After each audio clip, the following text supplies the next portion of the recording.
of allegiance. Rise to the pledge of allegiance. I had you muted, I'm sorry. Great. I pledge allegiance to the flag of the United United States of America, and to the republic for which it One stands, one God, indivisible, with liberty and justice for all. And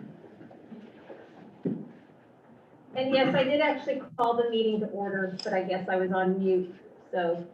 My apologies.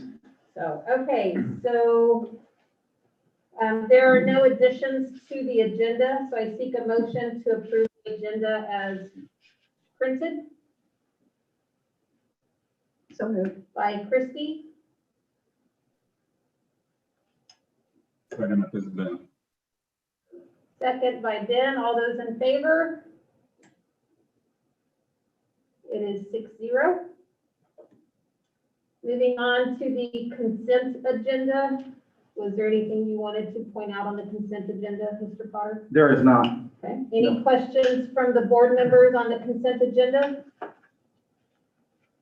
Okay, I seek a motion to approve the consent agenda as presented.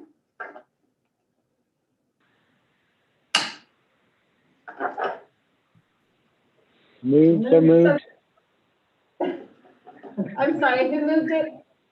Casey. Casey, is there a second? I'll second that. Christie. I'm waiting.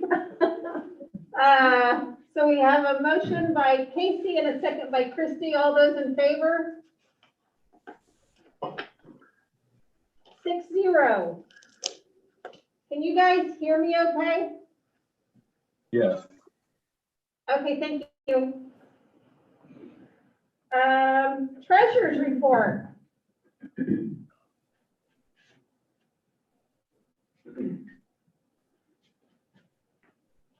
Elizabeth, are you there?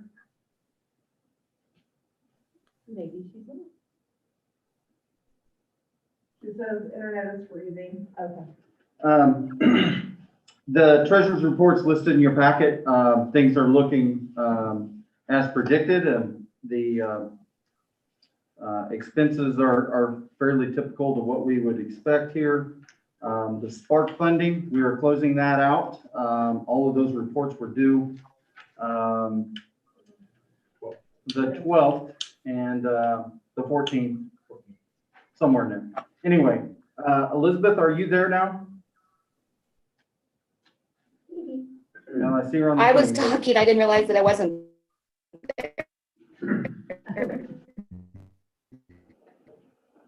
Okay, Liz, we're ready for you.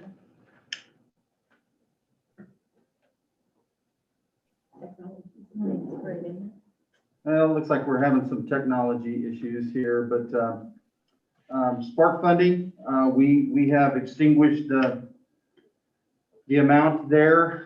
Should be in your packet if I'm not mistaken. We turned all of those receipts and stuff in. I'm not for sure what the final balance ended up, but it is pretty much all extinguished. 1,739. What was it? Well, that was the total amount, but the remaining balance that we had after we submitted all of our receipts out of that almost 1.1 million. As the spreadsheet she had me put in this afternoon shows the approved amount and the submitted for reimbursement is even.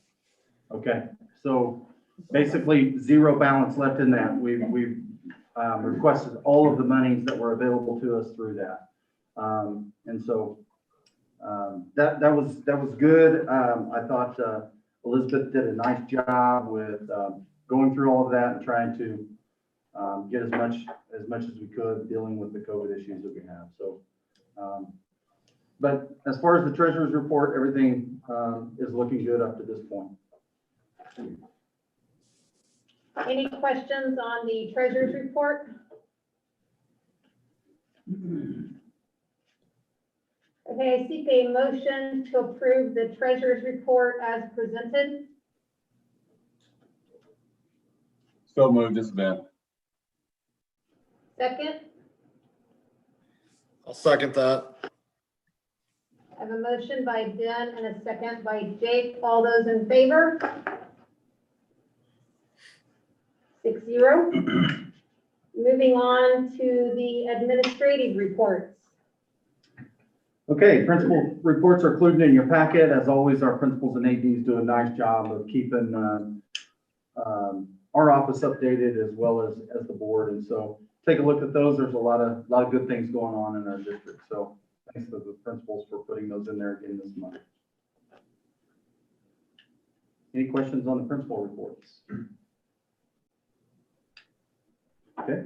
Okay, moving on to the superintendent's report.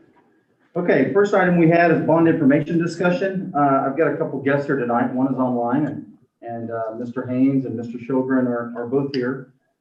We've got representing us tonight is Gravity Works and also Steeple, and that's Mr. Sjogren there. So without further ado, to talk about our bond issue and some of the things that we had left over from last year, I'll let Mr. Haynes as well as Mrs. Buxton, which is online, that I believe is going to share her screen.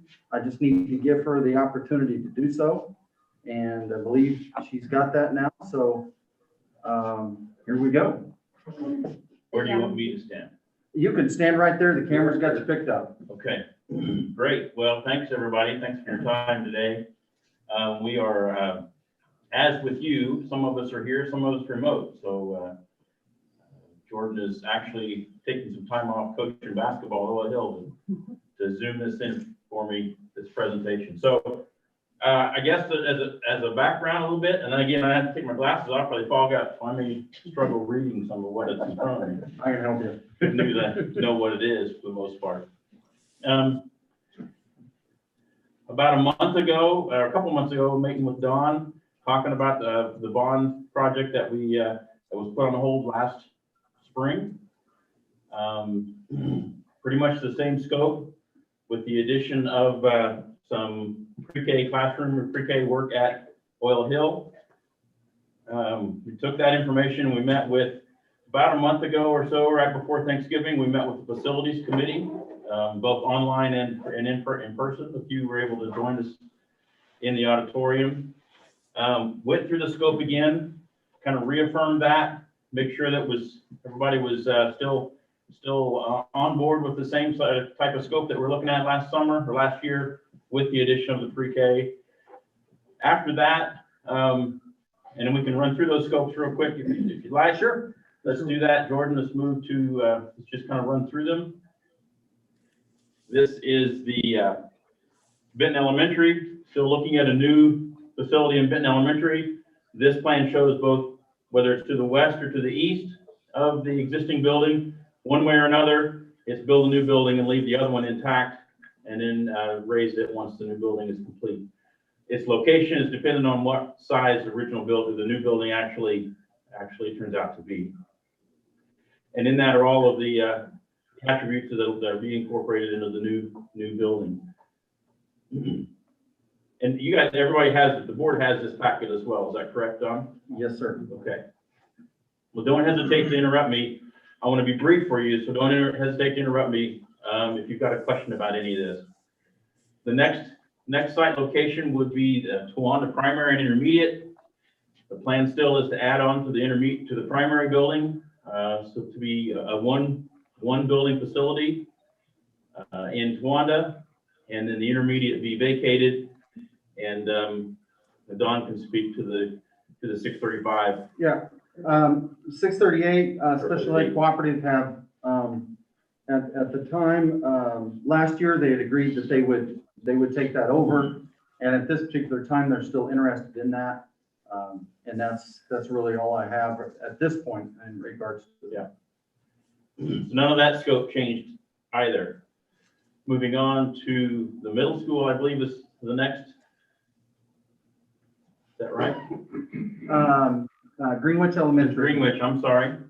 Greenwich Elementary, additions to Greenwich Elementary, same scope and same building plan and ideas from a year ago.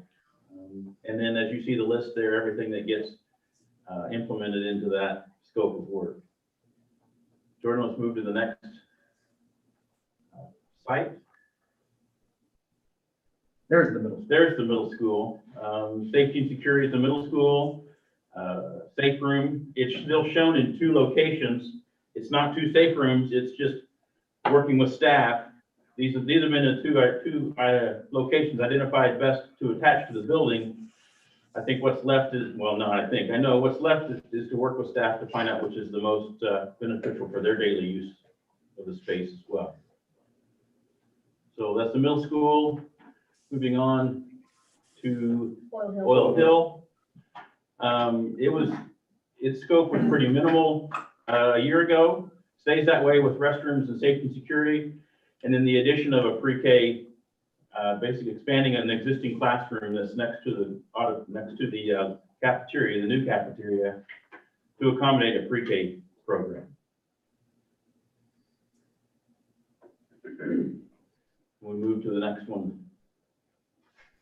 And then support services, centralizing support services, maintenance and food service, and some safety and security upgrades to that facility in its current location.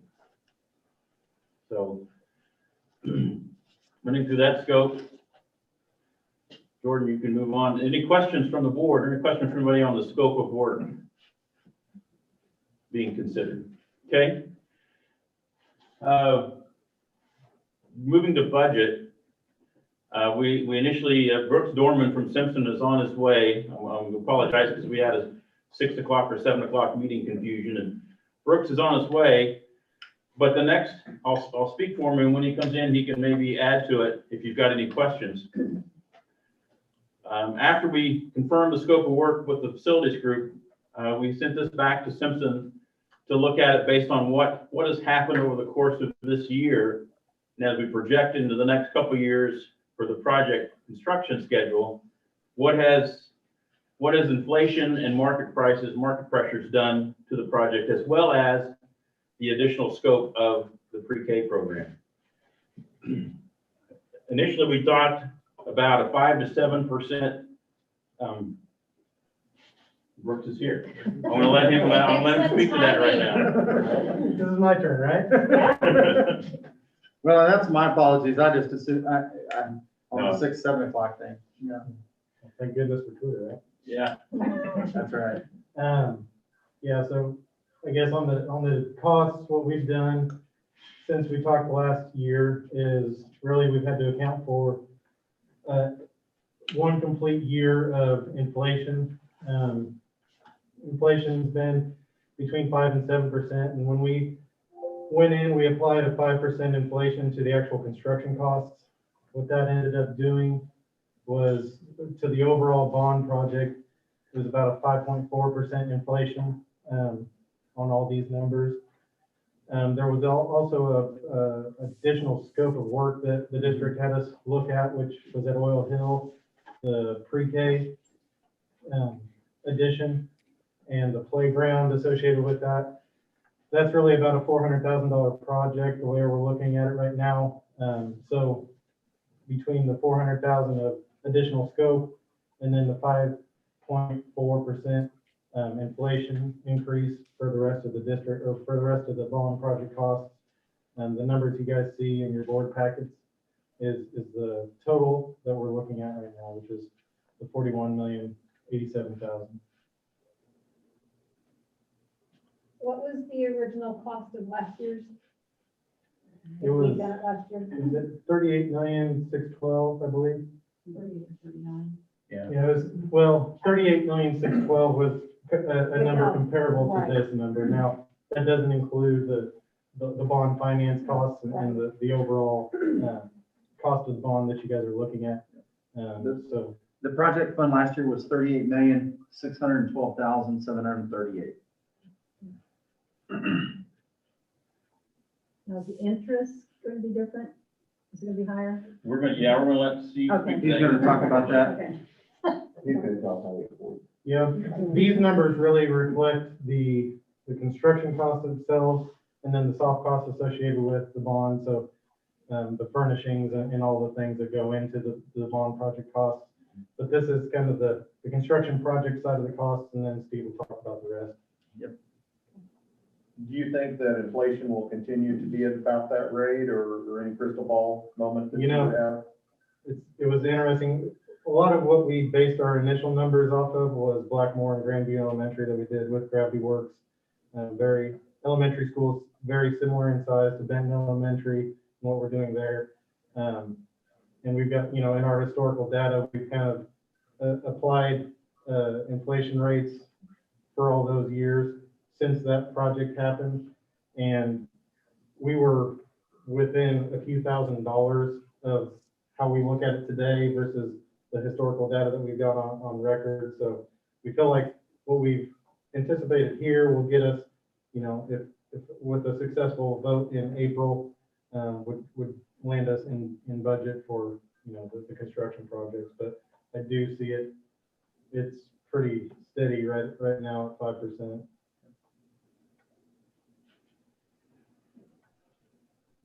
I think a lot of what's driving we used to drive about a 3 to 5% inflation rate. It's been on the higher end of that, and I think a lot of that is due to a lot of the people not being able to work. Steel steel numbers are going up pretty crazily right now.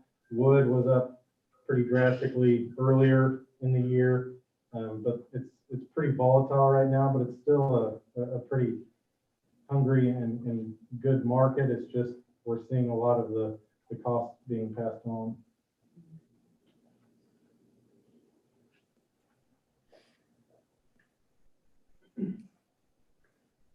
Any questions? May I ask, do these numbers have contingency? They do, yes.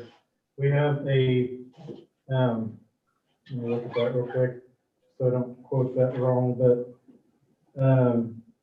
so the one, we carry a 5% contingency on the Benton Elementary, and then there's a contingency on the soft cost side of the owner's project too. So it's 5 or 10%. So what we're carrying is a construction contingency and an owner's contingency together.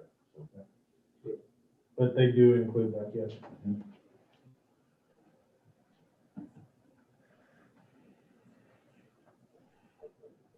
Do any other board members have questions?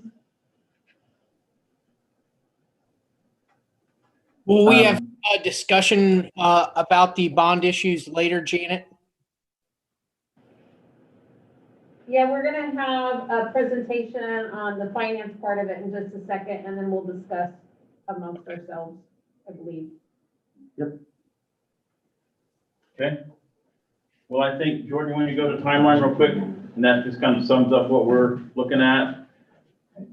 This is a proposed timeline. Here we are at, had a facilities meeting on November 19th. Today's board meeting and your informational meeting there, anticipating January conversation again. Still queues you up for a potential vote in April if the board so chooses. So I just wanted to, we're still within the window to do something in April. So with that, that's all I've got, unless you've got any other further questions of me. We'll let Steve come in and start talking about money. The only question I have, just for curiosity's sake, we vote yes in April, let's say it passes. When hypothetically does construction begin? There'll be some construction begin in the fall of 21. We'll jump on some of the smaller projects like the middle school, I'm thinking, and some of the Oil Hill stuff, get it done. The larger project, which is the elementary, would be a target of fall of 22 to start. So I'll let Brooks maybe speak to that, but we'd have a target of August of 22 for classes to start there. So that's the target. When we get a little further down, we can understand that better. But, and then everything, I think the elementary would be, everything else happens kind of inside of the same time frame that the elementary. So you don't have any other projects that, since we kind of put this on delay with it? No, I mean, Anything else? right now, I mean, I think really the Benton Elementary project is probably a 14-month project. That's probably about what we're looking at from a construction timeline. So we would probably work with Vince to get some early packages going. If I can get earthwork and some site utilities going, I can start construction without having the full design done. So we would have to look at ways that we can do that, but for sure we'd be able to maintain the same timeline, really, it's just a year later. So the final completion of everything you would predict would be when? August of 22, right? And when would we secure steel and everything like that so we make sure that we don't hit any type of inflation or anything like that, Brooks? Probably, we'd have to really, that's a deep question because you'd have to really look at what your critical pieces are. And the sooner you can buy them, the better. Obviously, we just kind of have to watch the market, but if we can, kind of like I said earlier with what we do on a lot of projects is we'll do a earthwork and utilities package, and then we can even do an early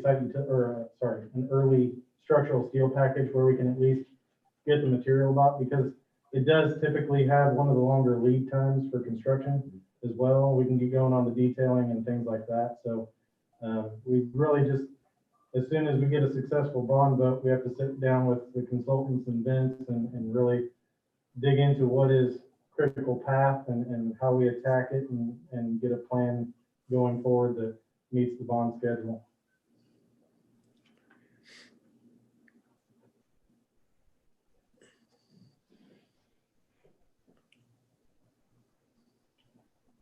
Okay, thanks, everyone. We'll stick around for any questions that may come up afterwards. Thank you guys very much. Much appreciated. Steve? That information is also included in their packets, just so you guys know. And I know you already handed out some, but those that are on virtual, the information he will present is in your packet.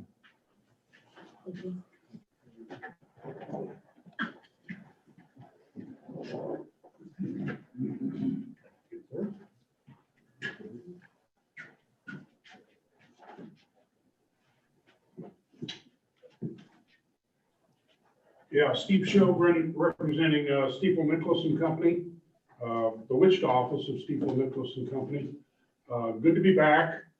Oh, let me forget, I think we need to have some direction from the Butler County Clerk's office as to whether the board prefers a mail ballot election or a traditional walk-in ballot election.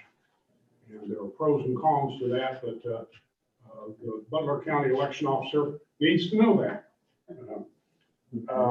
We have talked to the Butler County election officer. They suggested and would agree to conduct an election on April 20th, if that is the board's decision. But ask them for a date in late April to meet the calendar. I was asked about interest rates. I honestly forgot to look and see what interest rate we estimated back before. It might have been 2.5%. I believe that's correct. We're estimating now less than 2%. Interest rates are actually better, lower.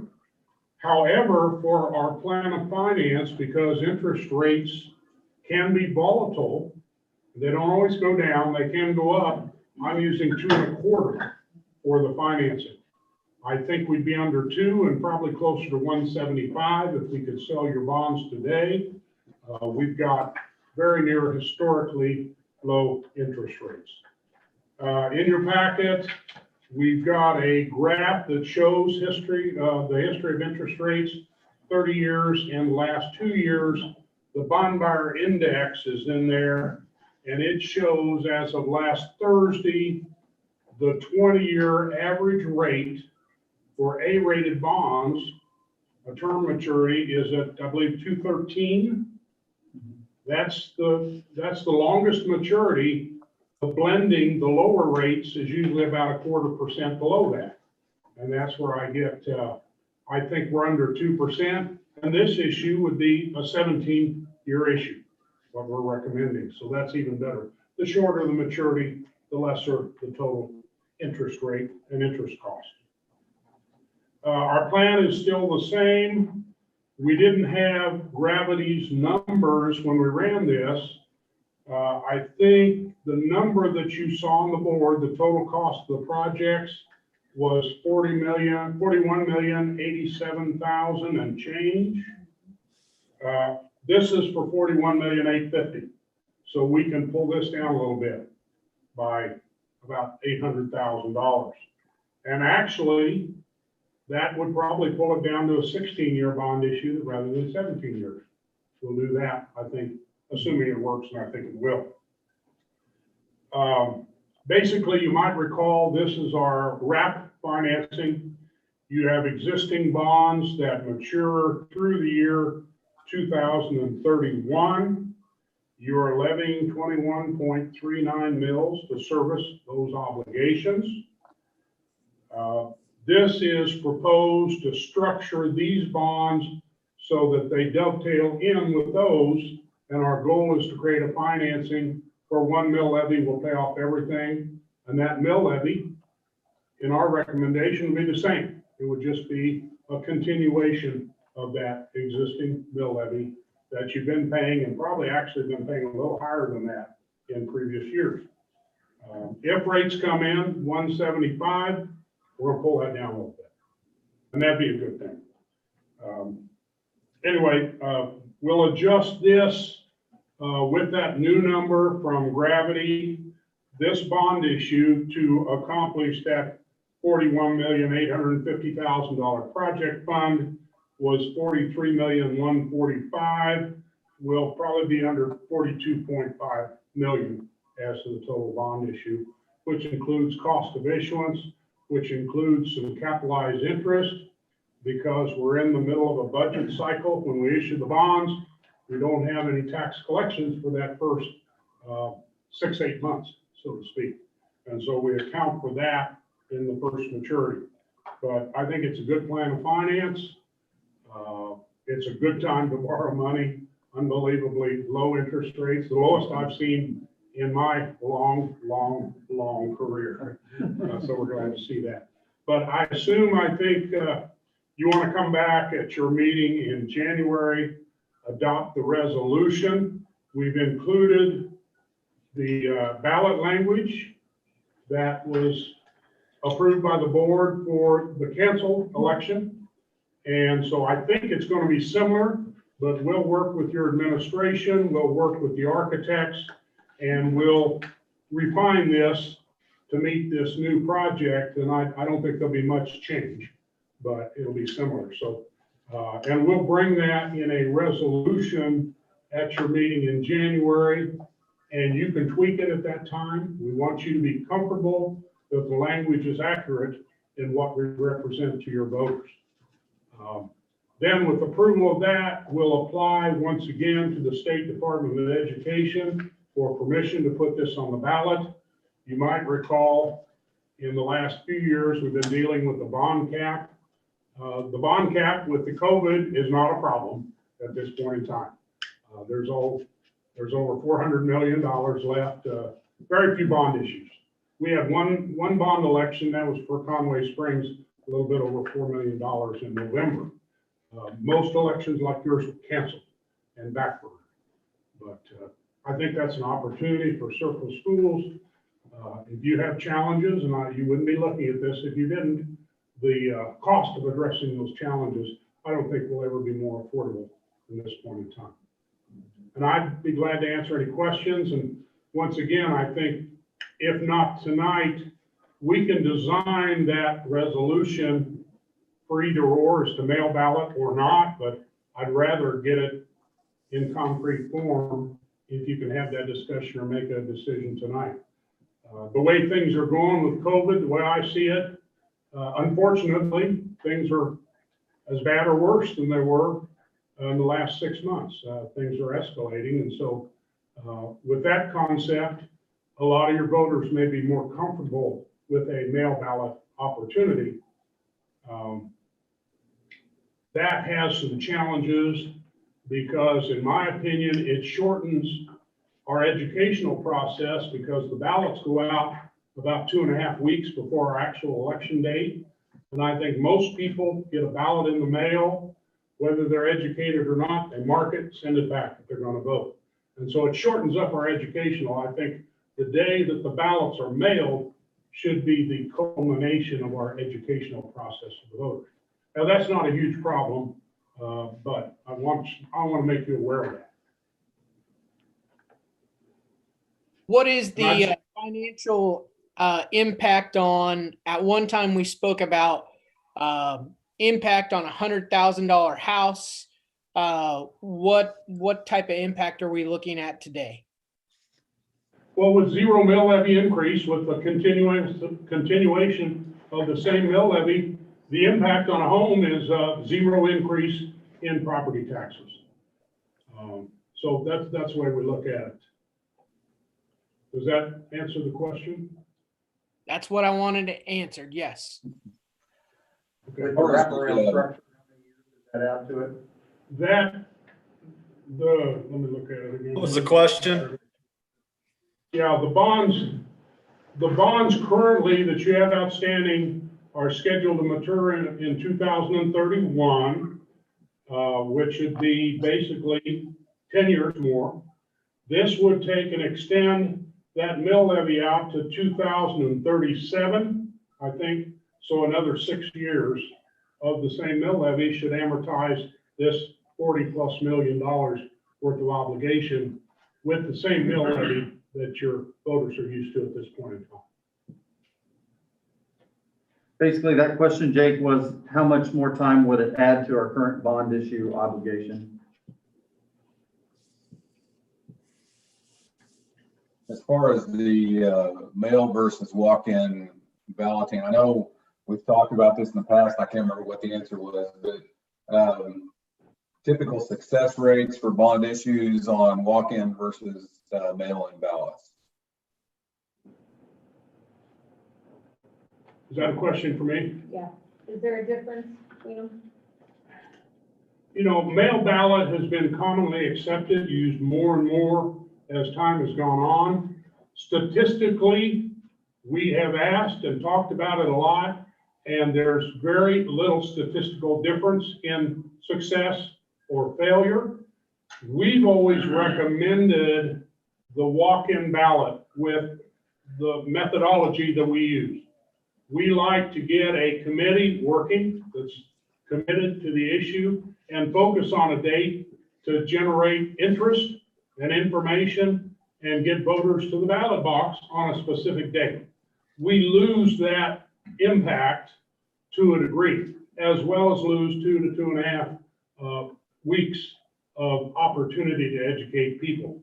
That is the main reason why I've preferred a walk-in ballot. We have a specific date and additional time for that educational process. But I can't argue with the concept of mail ballot may make it easier for people to vote, and especially may make people feel more comfortable with not being exposed to having to go to the polls with a virus still very much on people's minds. And so it doesn't matter to me. We'll work the same either way. I think it's a judgment of the board as to how comfortable people might feel with one process versus another. So if it's a walk-in ballot, do people have the option like they do in the general election? Can they apply for absentee ballots and all that stuff? That's what he said. Yes. Mail-in ballot's still there with an absentee. Yes. Yes, they can do that, Ben. Okay. If we schedule a traditional walk-in election, as always, they can request the opportunity to vote by mail if they choose to do so. Okay. Rather than mail ballot, everybody automatically gets their ballot by mail and then chooses to return or not. I think statistically, and I'm surprised it's not a greatly higher percentage, mail ballot usually results in more people voting, but it's surprising to me that it's not a huge differential, you know. And some would argue that the mail ballot makes it easier for people to participate in the decision without having to be exposed to the elements and than going out and voting on a particular day.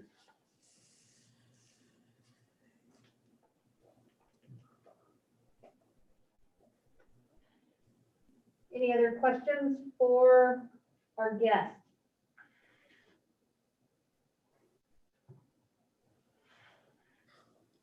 Okay.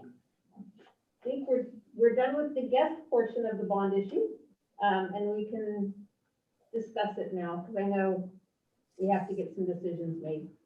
So May I, you can keep talking if you want. no, I was gonna ask, may I go to my other meeting and you can let me know, Sure. mail ballot or not, or if you wanna wait Absolutely. and make that decision in January, we can deal with that. We can adjust anything on this at the January meeting, in final form. So that's not a problem. If you wanna tweak it, if you wanna wait and make that decision, I respect that. But I appreciate you accommodating my other meeting and look forward to working with the board again. Thank you. Thanks, Steve. Thank you. Thank you. Thank you.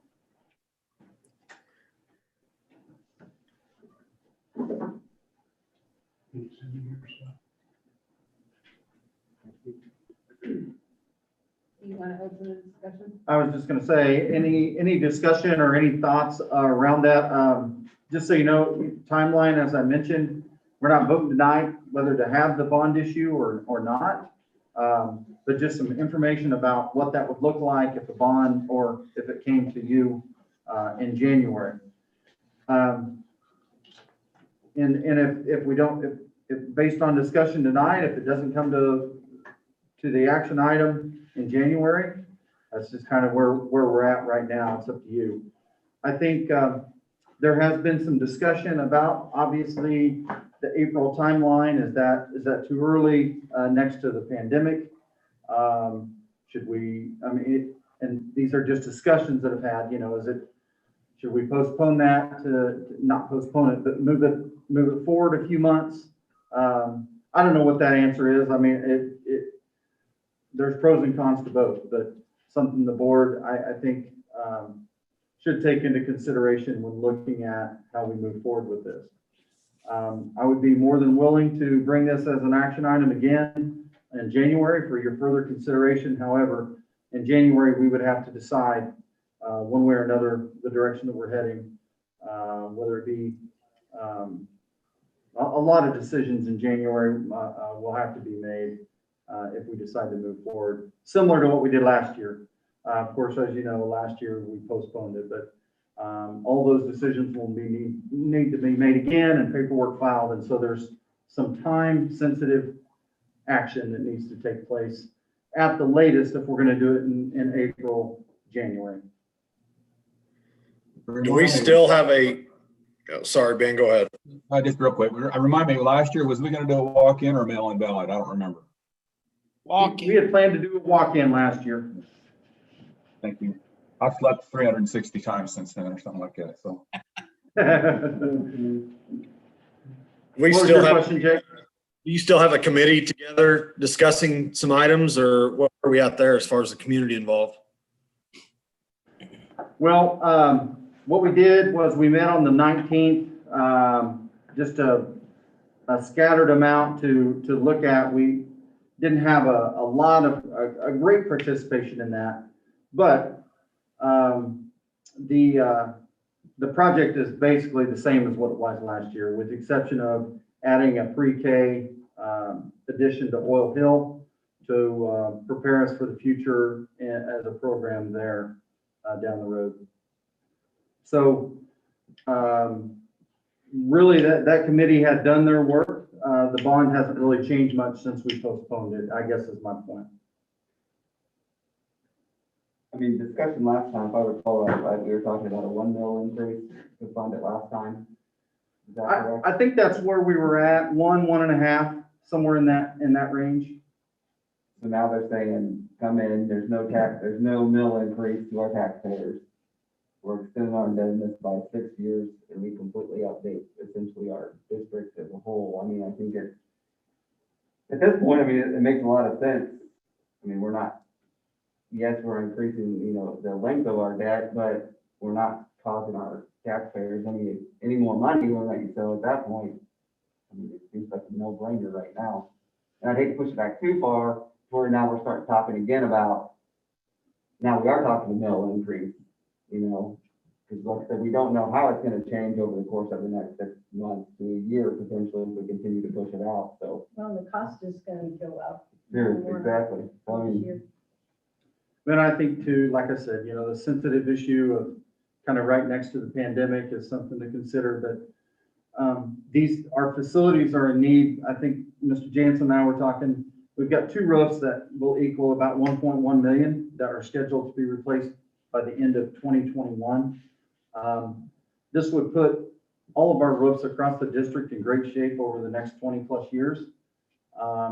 Puts our facilities all in great shape with primarily a brand new Benton Elementary, which we can't jack that up again. We would have to come in and tear out all of the flooring, put pillars up to do that. And certainly we just don't have the dollars in our budget to do that. So if we were to have to do those things, we would have to borrow money to make it happen. So that's our biggest concern too. And that's another concern that we have as far as pushing it out, because our facilities are still going to need those. And then you weigh the balance there of, how much money do you put into these facilities, knowing that maybe they're going to get replaced or they're not, so it's a catch-22 there as far as how do we do that? Because if we know we're going to get Benton Elementary replaced, there's no use putting, $150,000 in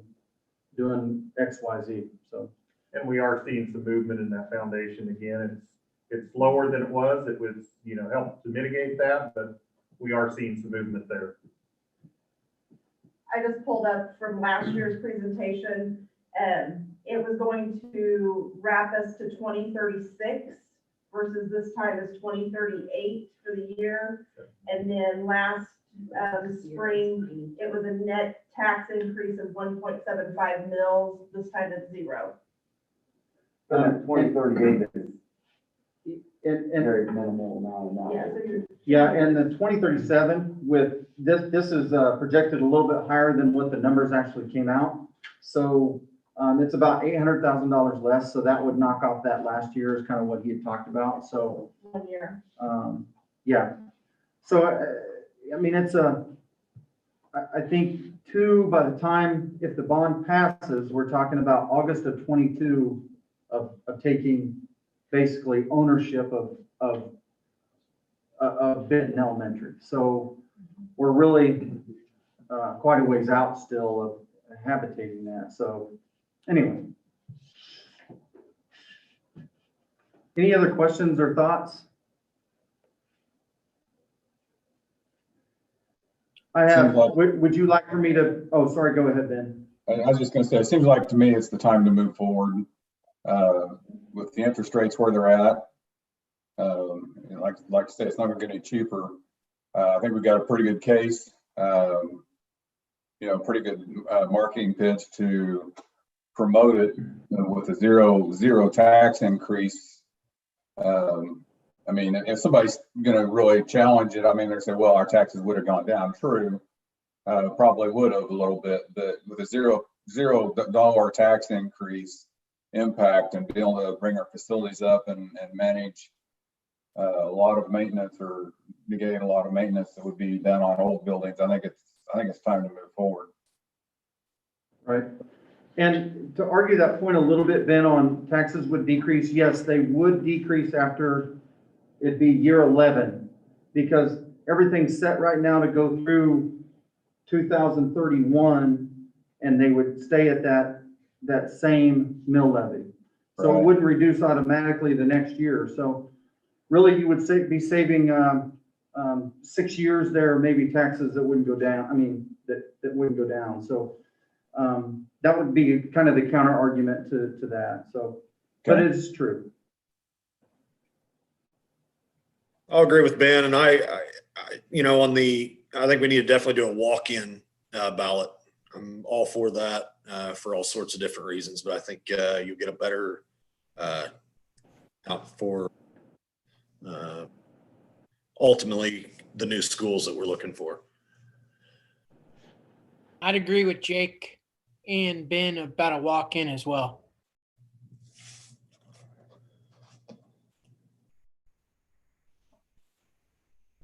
Is there any additional information that the board would like us to bring back to them in January? I'd like to see if, other committees, basically like El Dorado, has any forecasts of new businesses coming to town to make sure that we're accommodating for, that growth. I know that we're doing 3 classrooms per grade level, but I think that we should reach out and make sure, hey, if you have some businesses on the horizon coming to town, do we have enough space? Okay, I can talk to that just a little bit because I'm on the El Dorado Inc. board. They are actively pursuing and marketing for businesses in their industrial parks.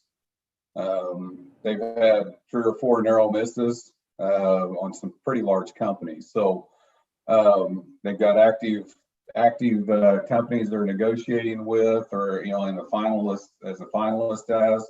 So I think by us positioning what we're positioning here is allowing for some growth in our district. And I think I don't know that we can go higher than what we're doing now because that'd be a lot of speculation. But if El Dorado picks up some businesses, it's gonna impact this. Not only El Dorado, but it's gonna impact us. It's gonna impact Augusta, Andover, Remington, Flint Hills, Bluestem. It's gonna impact everybody. So I mean, but having our facilities up to speed and having the growth built in that we're going to have built in with this, I think we should be in pretty good shape for a while. Now, if we have wild, crazy growth, nobody complains for that. And we can't afford to that until it happens. There's more evidence of it happening. And we What will kind be of growth meeting can with, we handle with what we're planning on in the Oil Hill Towanda schools? You kind of broke up there, Jake. I'm sorry. We couldn't quite hear all that. What kind of growth can the Oil Hill and Towanda schools handle with what we're planning on doing in this bond issue?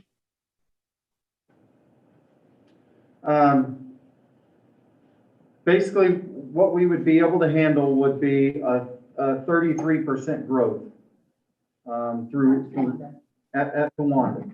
Now, at Oil Hill, that's a little bit less than that, but enrollment isn't as high in El Dorado or at Oil Hill as it is in Towanda right now. Therefore, pre-COVID, we were averaging a 6% growth in elementary students over a 2-year period, so 3% every year, which is pretty significant. We're also seeing several houses, or I guess they're houses being built right next to Oil Hill, just right. I could be telling a lie, but I think there's over 20 of those that are going to be built and finished here pretty soon. So I expect to see us continue to grow. I think COVID slowed our growth down a little bit. But just in a short time that I've been here, year number 4, we have grown prior to this year. And once again, I'm getting numbers confused, but we were over 120 students higher than in the 2-year period. So we were growing pretty steady there for a little bit. Now it's leveled off a little bit due to COVID, but once that's over, I continue to see us moving forward. But once again, there's no crystal ball on that, but with the development we're seeing on the west side and we're getting ready to have a meeting with the new CEO over on the west side with Richie, and just kind of see what's going on with them as well. So to put that in perspective, that additional number of students, I'm assuming that's district wide, you're talking about 2.5% per year. Yes.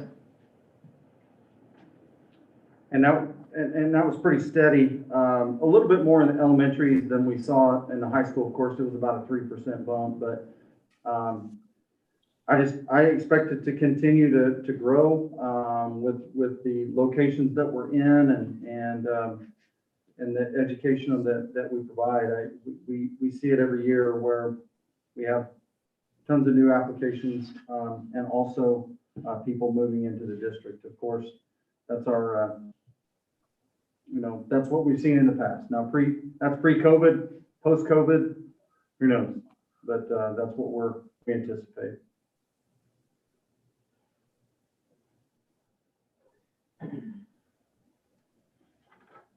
Do we want to make a recommendation as to whether we do a walk-in or a mail-in ballot? I know I've heard a couple of you say walk-in. I think if we just did a general consensus and then we would fully vote on that in January if it came to that, but then we could let Sedgwick County and also Butler County know well in advance what our board would choose to do. Because they have to have, at the very minimal, 90 days. They would prefer 100 days to know which type we're going to do. I heard walk-in from 3. Anybody object to a walk-in? I mean, I think with, like you said, if they want to do a mail-in, they can contact the county and get that ballot mailed to their residents. So I think that kind of solves that if we're worried about the mail-in people. Yeah. Was it also more costly to do the mail-in? It is. It is more costly for a mail-in. Based on oh, it's just the other way around. I'm sorry. Oh. Mail-in is cheaper. I apologize. But not a lot. It's only. And I can't remember. Well, I've got the numbers. We looked them up today, and they're fresh numbers, but I think it's 11 in Butler County. It's a little over 11,000 for a walk-in, and then I think it's 3,300 each location for Sedgwick County. So it'd be probably the total cost would be around 30,000 for a walk-in, and probably half of that for a mail-in. But I do believe if you do that, I think it's much more natural with the campaign and those kind of things, having a walk-in election. So if everyone is okay with that, we'll make the recommendation at this point to do a walk-in election with it being finalized in January. Does that work for everyone? Yes, I see head. I have one question. You guys may not be able to answer this, and Steve may be able to. Do you know, are the election fees, if passed, are they included in the financing stuff? Do you guys know that? Typically not. Okay, all right. I couldn't remember if that was part of it or not. I remember there was some, that question was asked last time, and I think there was a legal reasoning. Yeah, I couldn't remember either, so thank you. Okay, we'll let both of those election offices know that if we actually do it, at least you know in advance what we plan to do. So sounds good. So is there any reason that we're pushing this off to make a decision in January? What was the question? I said, is there any reason that we're pushing it off to make the decision in January? Not really, I guess. More so sticking to kind of a similar timeline than we did last year is the reason, and then kind of everything just fits the same as how we did it last year. But of course, I mean, I'm fine with doing it again. I just didn't know Yeah. for the reason we were moving it to January. no, it just matched the timeline we did last year. I think it's a good idea to keep it in January, so if we want to visit with patrons and community members about it, it gives us between now and January to get feedback and make a more informed decision in January. So. Do you actually have a resolution ready? I mean, you gotta have a resolution typed up and ready for us to approve, right? Yeah, we have one, but I think, I noticed that we've got to add pre-K to the Oil Hill. I mean, it was last year's resolution, so we aren't really ready to do it tonight anyway, but, we do have last year's resolution here with us, to look over, but we'll have all that fixed up, ready to go if you guys want us to bring it back in January. Rex looks like he has a question or statement. I was just curious if you guys have had any discussions with patrons, of what the general feel is out there right now with the uncertain times. Well, It's uncertain. yeah, you know, I've had some discussions, and I think there is a little hesitancy on the spring timing, versus maybe a fall, situation and moving it out to the fall. There's pros and cons to that. You know, in the fall, you know, we're kind of past the pandemic and we kind of moving to some, back to normal. And then, of course, you know, it's going to cost more in the fall than it is now. What's going to happen to interest rates, we don't know, you know, that kind of stuff. But like you said, and like Steve said, you know, he doesn't, in his entire career, he doesn't believe that we're going to find it any more affordable than we are right now. So that's a major pro for sticking to April, but. Let me ask an additional question. If we were to push it to fall, right now, if we're looking at taking ownership like a Benton in August, would that push that date back also? To where it'd be middle of the year? Yeah, I mean, really, unless you guys want to entertain a spring break move in or something of that nature.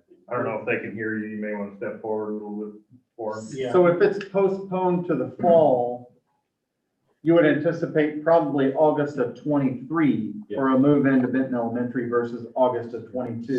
Summer of 23. Okay.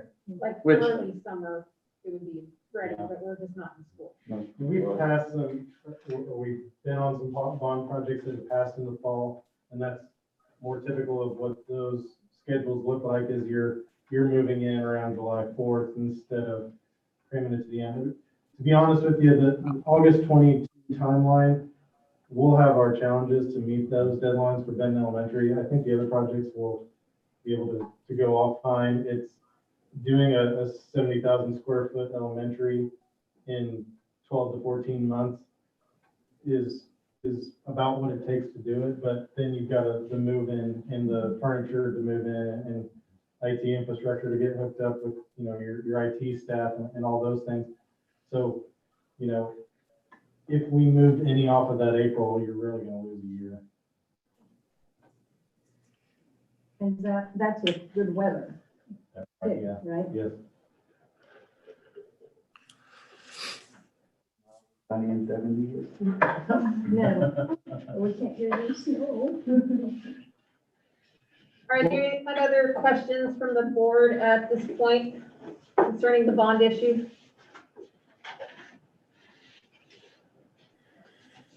Okay, well, we will see it on our agenda in January then. Okay, thank you. Thank Thanks, you. Dan. Thanks, guys. Thank you. Thanks, Brooks. Thanks. Okay, next on the superintendent's report is navigating change. Okay,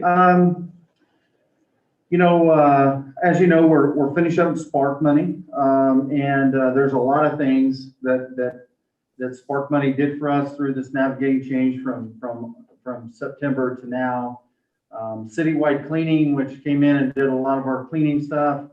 The contract ends up over at the end of our school year, December 31st, basically, or somewhere right in there. Next Tuesday is their last day. Next Tuesday is the last day, so that's going to be a perk that we had that was really nice to be able to institute.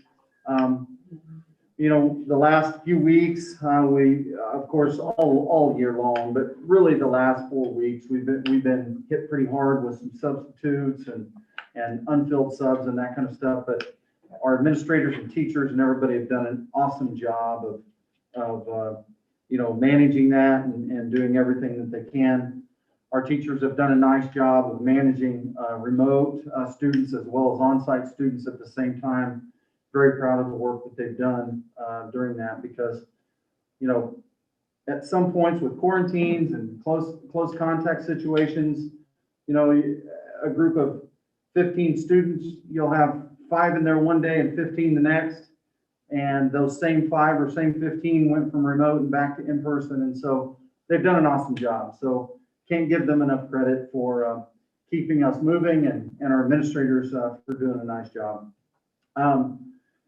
The Kansas State Department of Education, in an effort to help schools with professional development for teachers, with everybody starting late, including us, you know, we started September 8th. We sacrificed a lot of professional development days, not just us, but across the state to be able to start late and still get our 1,116 hours in for the statutory requirement. So KSDE has approved for 3 additional days of professional development that would count as a full contact day, a full student contact day. And just kind of give you an idea, we will work with our teachers and administrators on that and come with a calendar adjustment in January for your approval to look at some professional development opportunities for our teachers to finish out the second semester. The other thing with Navigating Change, we are looking into partnering with Kansas Department of Health and Environment, KDHE, on some symptomatic testing opportunities at our local sites for those individuals and families that could possibly need a test or staff that would need testing due to symptoms, with the idea that we catch them quicker if possible. That wouldn't necessarily mean that they're required to do so, but definitely an opportunity if they chose to do that, we would have that available. Now, that seems real easy. There's a lot of things that we would have to go through and work through. And in January, I believe we could come to you with an idea of what that would look like to incorporate for second semester. But we're not quite ready to do that, but just kind of giving you a heads up on how we can possibly move forward with that in the future. But that's the idea behind it. Don, I'd be all in favor, hey, Don, I'd be all in favor of doing something that would get testing to happen quicker. Because in circumstance we had was 5 days into symptoms before we could get scheduled for a test scheduled. So, and that's too long. I mean, you got to be able to do, you know, if there's any, in this situation it wasn't, but if you had to trace anybody or anything like that, you know, you don't know until you get a positive test. And that's too long of a delay. So if there's something we can do to enhance that, I'd be all in favor of it. And the one we're looking at has a result time of about 15 to 20 minutes. So we would be able to tell them, you know, really quick if it's positive or negative according to that test. So we'll come with a plan in January. Okay. And it seems to be really good. And the tests, as long as they are available, are free to us. So we're going to continue working on that to make it happen. Any other questions around that? That would be symptomatic testing, not anything else. I mean, at this particular point.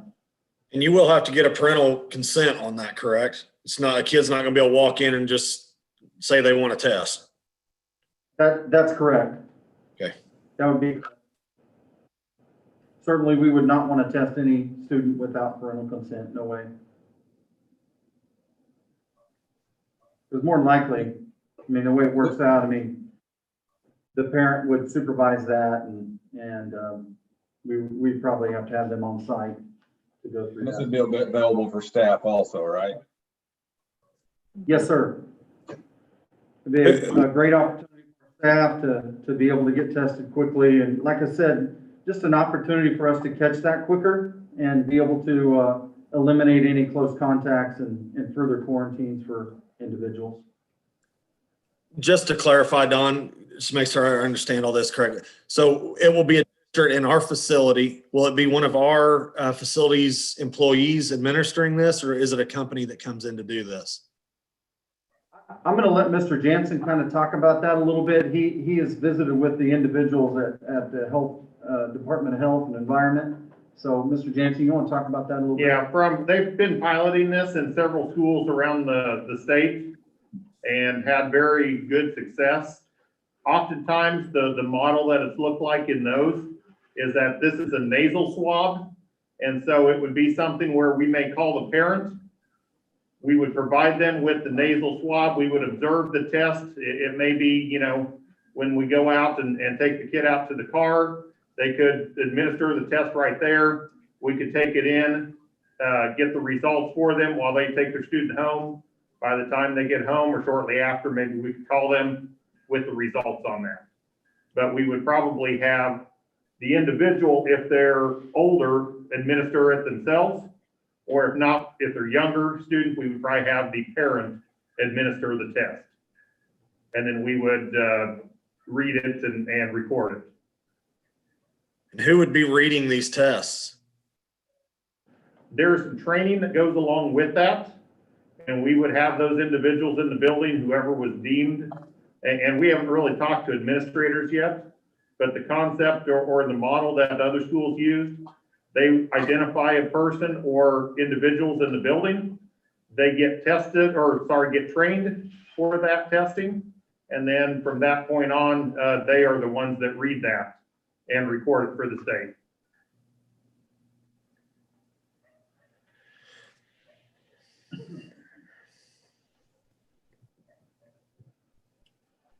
Any further questions on that? There's a lot of unanswers on it. We're just kind of starting to dip our toe in the water and learn from those that have piloted it. I know Emporia Public Schools have done it, and I think Wichita also is working with it as well. So we'll learn more about that and come with a lot more answers in January, and hopefully ready to roll that out with your permission. So all of it's okay with us continuing those conversations and doing some legwork around that. Okay. Any opposed or any further questions? All right. Okay. We met with our gating criteria committee today and threw some things out there and had a lot of great discussion. About an hour and a half or so, hour and 25 minutes, something like that. And I think as we look at our situation, we look post Thanksgiving, we saw our cases rise. We were really fortunate to go remote in 7/12 following our following Thanksgiving, just because we did see that major jump in cases.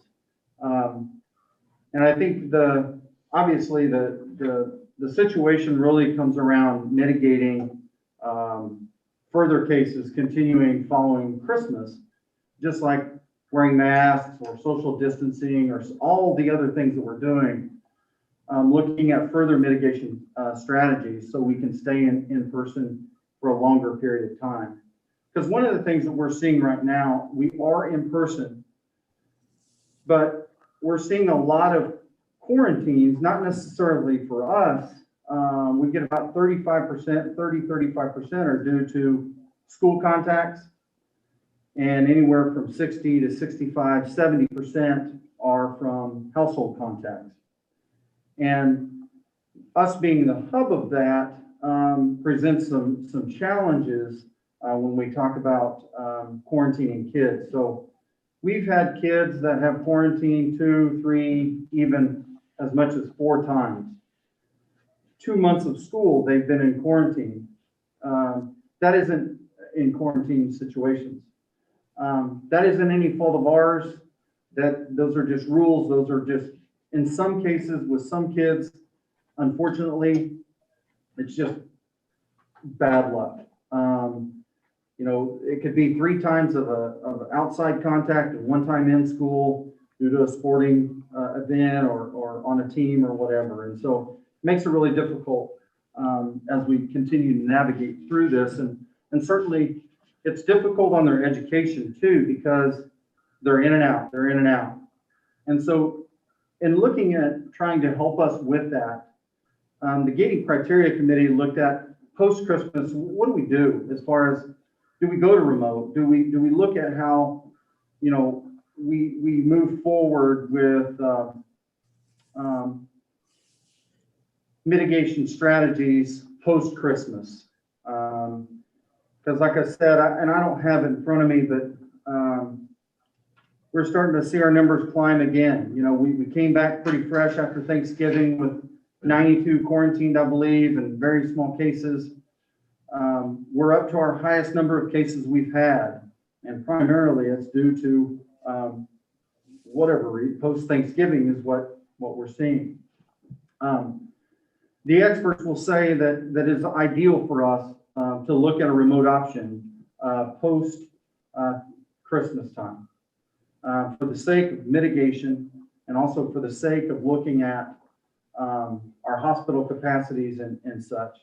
That I don't know where we stand on that as a board, what we want to look at. I know the gating criteria and myself and having some discussions, I really believe that regardless of where we're at, I think we have to look at another mitigation strategy such as remote, especially for our older kids and maybe a combination of our younger kids and older kids to really help us and our families continue to move forward in a positive direction. Because I think in some cases, being in school, yes, that's what we want to do. But I think the back and forth for some of these kids is really harmful. And talking to, we had our food delivery here, what was it? Wednesday. A week ago, Wednesday. And we had some student council members there, and I pulled them off to the, not pulled them off to the side, but they were standing there and said, hey, let me ask you guys a question. There's probably 10, 15, so small sample size. And asked them a few questions around remote. And of course, it was spattering results as I like remote, I love remote, to, and I don't like remote. And that's pretty similar across the board. I mean, I don't know what those percentages look like. But some of the questions as we continued to talk, I said, well, what do you think about remote? And they said, well, we just don't want flip-flop back and forth.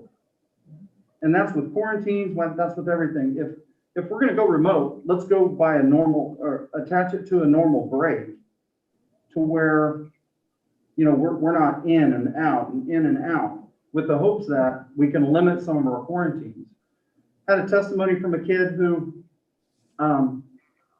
they come off a remote, come off a remote post-Thanksgiving. First day back in school, quarantine. And so we can't guarantee any of those things happening, but the less number and the more we know post-Christmas is going to put us in a better position, I think, for the long term moving forward. January and February, we're hearing from the experts, is going to be our worst yet. And what I'm afraid in all of that is if we don't try some of these mitigation measures as far as the remote setting, we're going to be remote anyway, and it's not going to be our choice. But if we have the choice, now we can control, we can give parents some opportunities, we can do some different things. But if we don't have the choice and we don't have the staff, and that's one of the things that I scare about, I might have the staff one day and the next day I don't. And that's what really scares me around some of that stuff. Now, we could put some mitigation strategies in and we go remote and we're still back in the same spot we were. I can't guarantee that. I just know from experience, we're post-Thanksgiving and what we did there worked out pretty well. So I would just like to open up that for discussion. I mean, we can look at dates, we can look at different things like that, but there's no sense of doing that unless we have a consensus to start talking about and having that discussion. There's talked about starting remote the 21st and 22nd, but the idea behind the last contact would be on the 18th, which would allow families to plan around being around their loved ones on Christmas Day without any kind of fear of being exposed a couple days before and not even know it. There was talk about expanding that to, for the elementary to January 11th, and then bring back the high school on January 18th. There was talk about doing some of that for a few days. The experts will tell you 2 weeks past, or a doctor today on the gating criteria committee said 2 weeks past New Year's would be ideal. But I would like to, like I said, there's so many options out there. I really believe we need to look at a mitigating strategy post Christmas break. So Don, also, we're talking about experts. One of the biggest experts being the CDC says that the kids should be in school. They're kind of the driving force of all this. Everybody knows that the kids need to be there. I understand that there is, a possible, outbreak. On the same hand, the experts are saying that the kids need to be in school.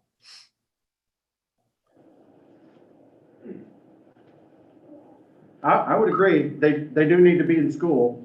I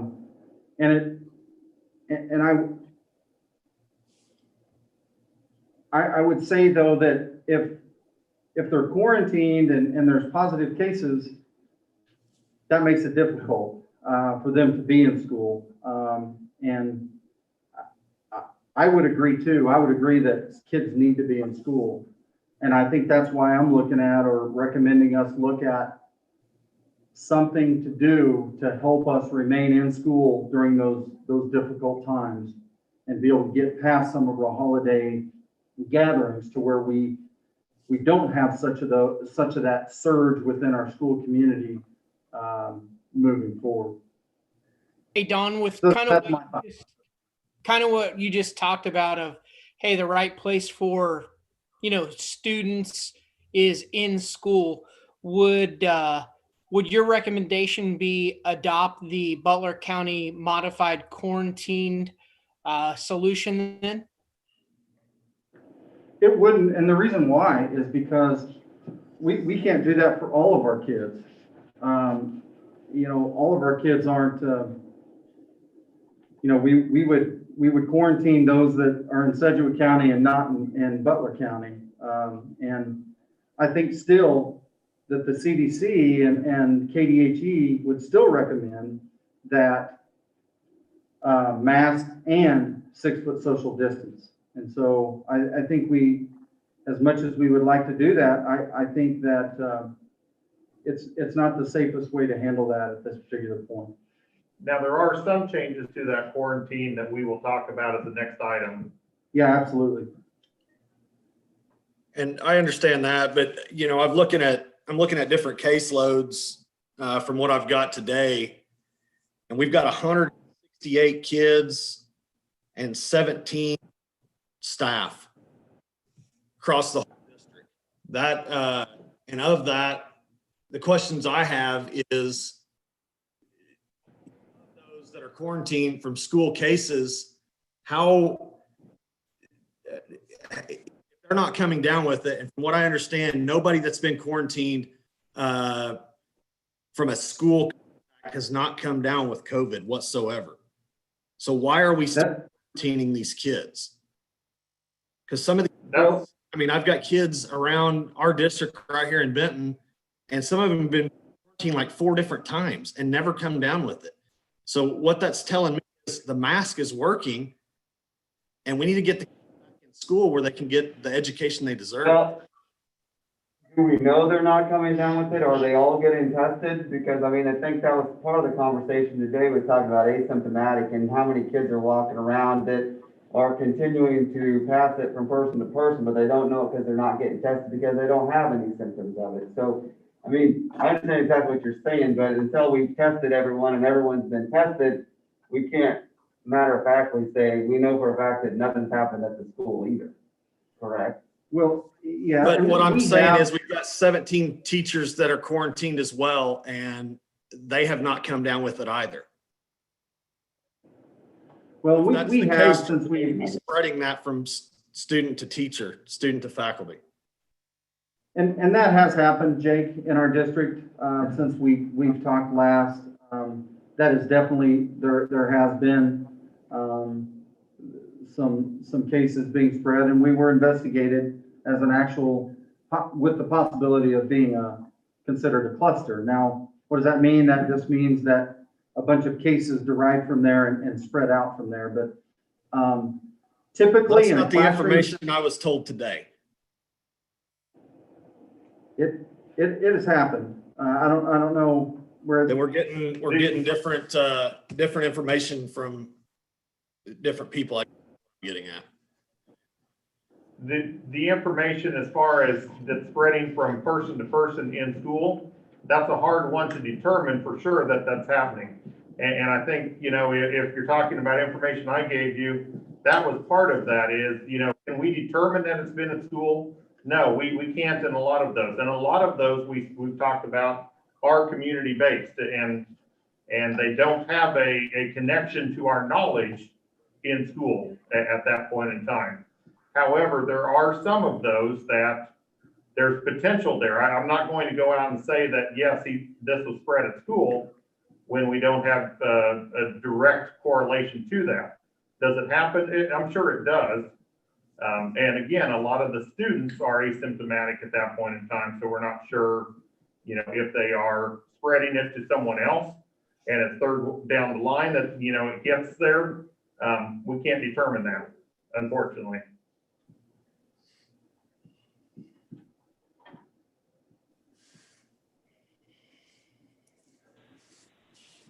I think what I like about Janet, can I talk us for a second here? Sorry, I know the remote stuff is kind of awkward, but for me personally, I think like we talked about last meeting, where if you have these planned times where people are out after holidays, then I know that Jake and Nathan were fans of letting people plan. And so I think, and they're not fans of obviously people being at home. I know that too, but at least this gives parents the opportunity to plan ahead and plan around the holiday. And also, yeah, like you said, it allows people to go and have their holiday and then not come back to school, worry about getting COVID, even if they're not worried about it, just the fact that they might spread it around there or anything like that. So, and plus I like the fact that it allows the teachers a chance to actually plan and focus on one way of teaching, and instead of them both ways with remote and that, since there will be people quarantined after the holidays, and there will be people that have interacted with people that they don't normally do so, that may have the virus. But so I do like the thought of around the holiday giving the teachers and the students a chance to focus on one type of learning. But that's my opinion. Casey, I understand where you're coming from, but what I'm more worried about is the elementary kids. Some of these parents have to get up every day, go to work, and their livelihoods depend on that. And some will have to make the decision whether to go to work or stay at home with their children. And ultimately, I think that's what it's going to come down to. And I'd hate to see some anywhere between pre-K to I hate to even see high school, but pre-K to definitely sixth grade set at home by themselves while their parents have to make a tough decision to either pay the light bill or watch their kids. Yeah, I think that's what we talked about last time too, is the K-6 isn't as high risk as the older kids have been overall in being in school and spreading the virus. So Casey, you would say right now your opinion would be to keep the K-6 in person then and possibly remote 7 through 12? I'm not opposed to the kids K-6 being remote, but I'm not heavily for it. I know I am more for the older kids having an opportunity to have some remote learning outside of the holiday, that time frame around the holidays, to give them that chance to kind of vet out like we had with after Thanksgiving, had that chance to see that these people either were in contact or transmitted the virus, and they were able to quarantine before they interacted with other teachers or other students or whatever the case may be. But yeah, I'm not heavily for or against the K-6. I'm not opposed to it because I think for the teachers, it allows them a chance to focus their attentions on one thing and maybe do a better job of one thing. But, again, plus the limitations of staff on how many people are able to actually provide I guess, aren't quarantined, who don't have the virus, because you have to have people in the building to teach. But that's an unknown. That's something we can't guess and won't know about until the time comes. So I'm not opposed to K through 6, but I'm also not heavily pushing for it. So. But you I would add kind of say, Go ahead. you would kind of be pro 7 through 12 though, being remote though, Casey? For at least that time frame around the holidays. Okay. Michael, can we get into specifics on how many students in the high school are currently in quarantine right now? I think the number's around 20, correct? That is close to that number, yes. Okay, and how many are in quarantined at Benton Elementary? Around 20, correct? A little bit higher than that, I know. What I'm trying to point out is right here, we have people on our school board that are making judgments when we don't even know what the true information's about. Are those contacts from people at school, or are those contacts from people at home? The majority of those contacts are from the community, we suspect. We don't have a correlation for the majority of those contacts at school. And so I actually feel like showing only 20 people in quarantine from the high school is kind of a good showing that we had them stay at home after the holidays and Thanksgiving. It kind of proves the point that the judgment we made before was the right one. I would add one other layer here to this, and that is every Monday when we come back after being off for just the weekend, it is a hectic day for, I know, our office staff and our nurses to try to get a handle on it, as well as administrators to get a handle on the changes that took place over those couple of days. Even the numbers that I ran at noon today are already outdated to some extent, in that we've had several cases identified since that time. Coming back from Thanksgiving, if we were to look back at that experience, that only magnified all of those new cases, in staff and in students coming back to say, all right, where are we at? How do we adapt? A lot of those adaptations we adjusted with our extra subs that we weren't using at the middle school and high school. And a lot of our classified staff, we could adapt with some of those individuals also. The fear a little bit from an elementary that was talked with at the gating criteria, well, elementary and high school, middle school, is after a 2-week break, how much of those unknowns are we walking back to in the building on a Monday morning? And do we have staff at Benton Elementary, at Greenwich Elementary? What are the student counts going to be like at those individual or those schools? And the planning for those teachers to be able to plan for, oh no, now most of my class is remote or half of my class is remote. So I think a lot of the mitigation part of it and potentially a delay was to hopefully get a handle on some of that too, and to be better planned. Some of our teachers said, if we're going to be remote, we're much more effective if we can plan for remote than when it's sprung on us. And I think parents are the same way.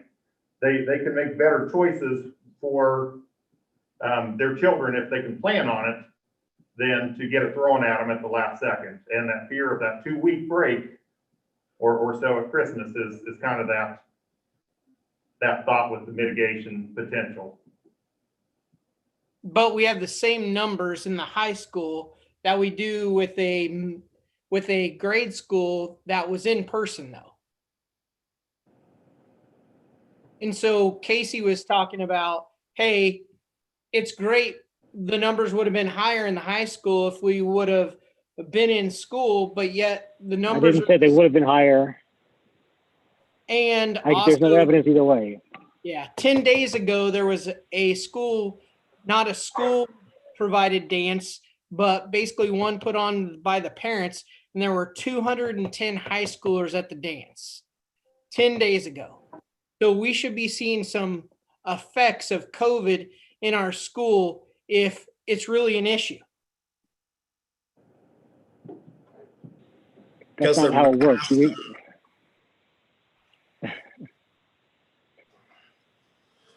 just because somebody made a choice to have an event doesn't mean there's going to be something happening. It just, you're trying to reduce the risk of all we're trying to do. I understand. I'm trying to prove a point where some people are stating opinions when they don't have facts, Casey. I think you're talking about me, and I think I'm not stating any kind of facts either. I'm making it very clear that this is what I know, and this is what I've seen. This is what, and I'm not stating any facts here. I'm just telling you that from what I've heard from teachers as well, that they're overstressed and they're tired of the way that we've been doing things and doing it two ways for them in order to tell them to deal with it. And you're just over here saying, you know, we just need to make sure they're in the building. And I don't think they're going to get the best education in the building when we're having to quarantine. And you don't want to quarantine at all. I understand that. But I think we need to take this virus seriously because there's other people besides just these students being impacted by this, including the hospitals, including the, you know, other people in the community.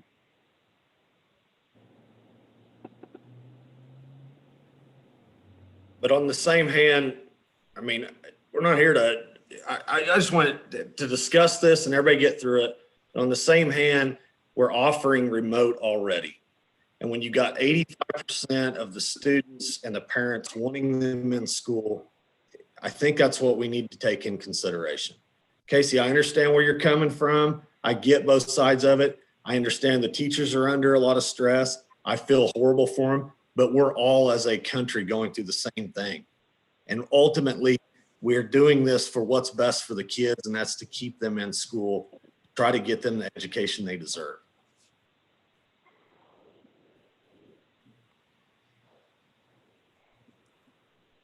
Well, I presented what I feel like is a good recommended strategy from a mitigation standpoint. We'll do what you tell us to do, like we always do. I don't have a problem with that, and we'll work through whatever we need to work through. I just wanted to, you know, I just wanted to provide an opportunity, and I know it's not always popular, but I do believe it is a responsible action to look forward to something post the holidays. Either we do something or we don't. I think that's the question. And if we don't, that's fine. You know, we'll work through it. We'll just do whatever we need to do. If we do, we'll do the same thing. So that's where I'm at on it. And like I said, I do believe that it is responsible for us to look at something like that. I think when we whether it's 7-12, whether it's pre-K-12, whether it's whatever it is, I think we have to be strategic about how we move forward in that particular situation. Don, are you thinking about the 21st and 22nd right now, or just after coming back from Christmas break? Well, I was just, you know, I think the combinations are a wide array. It depends on what strategies we want to employ and why we want to employ them. If we're looking at the 21st and 22nd, really from a school standpoint, that gives us no advantage. What that gives us an advantage of is allowing the parents to have their last contact for their 5th grader with all of their student classmates. Their last actual contact would be the 18th. That's 7 days prior to Christmas. You would think if they were going to develop symptoms, then they would. It's just, you know, it'd be something to look at for those that are worried about going to grandma's because they could be contracted the virus at school prior to. We saw a lot of that when we went remote with Thanksgiving. The time that we went remote, the Friday before, we saw some cases that popped up that we didn't even know happened until 7 to 10 days later. And some of them are back in our buildings because we didn't know what was going on. And so that had the potential to expose others. And so we were concerned about that.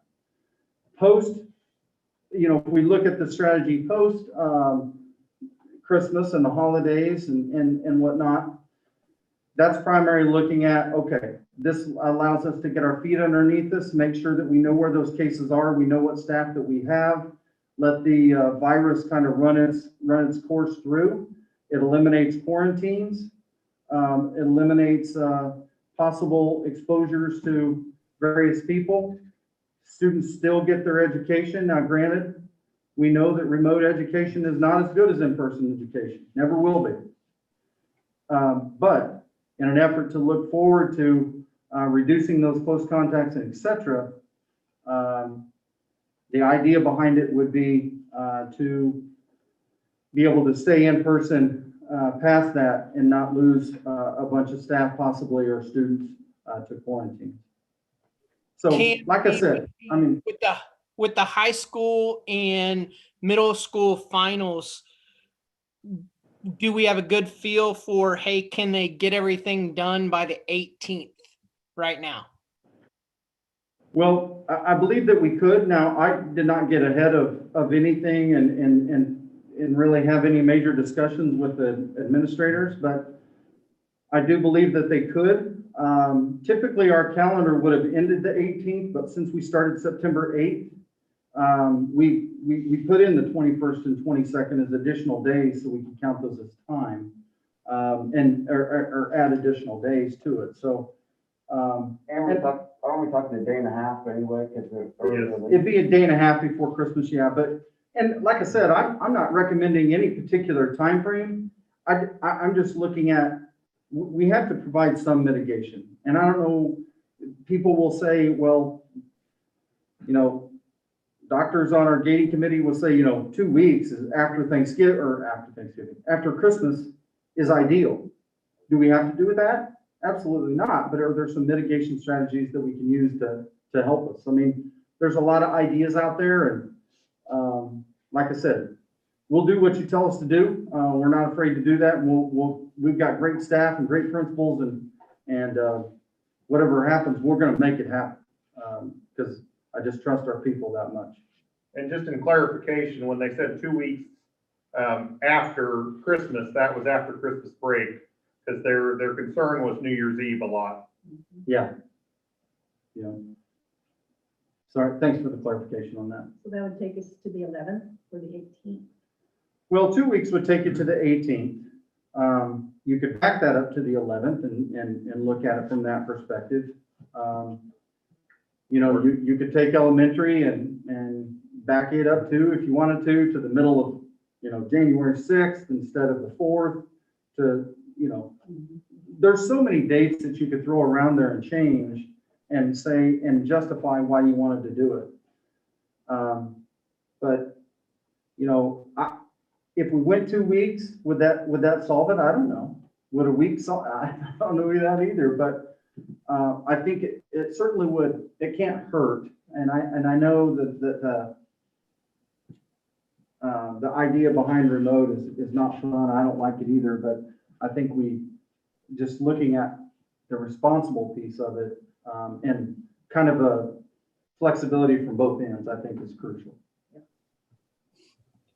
Hey, Don, since I did watch the gating committee meeting today, there was some representatives from the middle school that made some valid points. And, you know, I think that their view would be to maybe, you know, go further into January with starting the school year, basically starting remote. Through my talks with students in the high school, I think that isn't a huge issue. Starting out a semester, you're only going to miss maybe a couple days of class, you know, being remote, like you said, jumping back and forth. My only fear is trying to go remote during the week of finals, you know, in the high school and middle school. That's my only fear right now. Okay. And like I said, that nothing has been proposed as far as, you know, before or after or anything like that. I wanted to just kind of open up a discussion as to say, okay, here are the ideas. Here's what the experts are saying. There was a talk at the gating criteria committee about the 21st and 22nd as beforehand. I see the strategy behind that. I don't see that necessarily as too much gain for the school. but for our community and parents, that could be a tremendous gain. I've talked to parents that said, we would like to go to grandma's and that kind of stuff and know that, we're going to be okay to do that without exposing them. And I don't know that that's a guarantee either, but I know that there's going to be a lot of them that have said, well, if we don't do it, we're going to be out anyway, which is fine. We'll excuse that and allow them to make that happen. But Don, they need to understand they can do that already. They can pull those kids out and go remote if the parents want to. And the other remaining kids keep on going. I mean, that needs to be understood by all the parents that is totally their decision. Yeah, you're right, they can.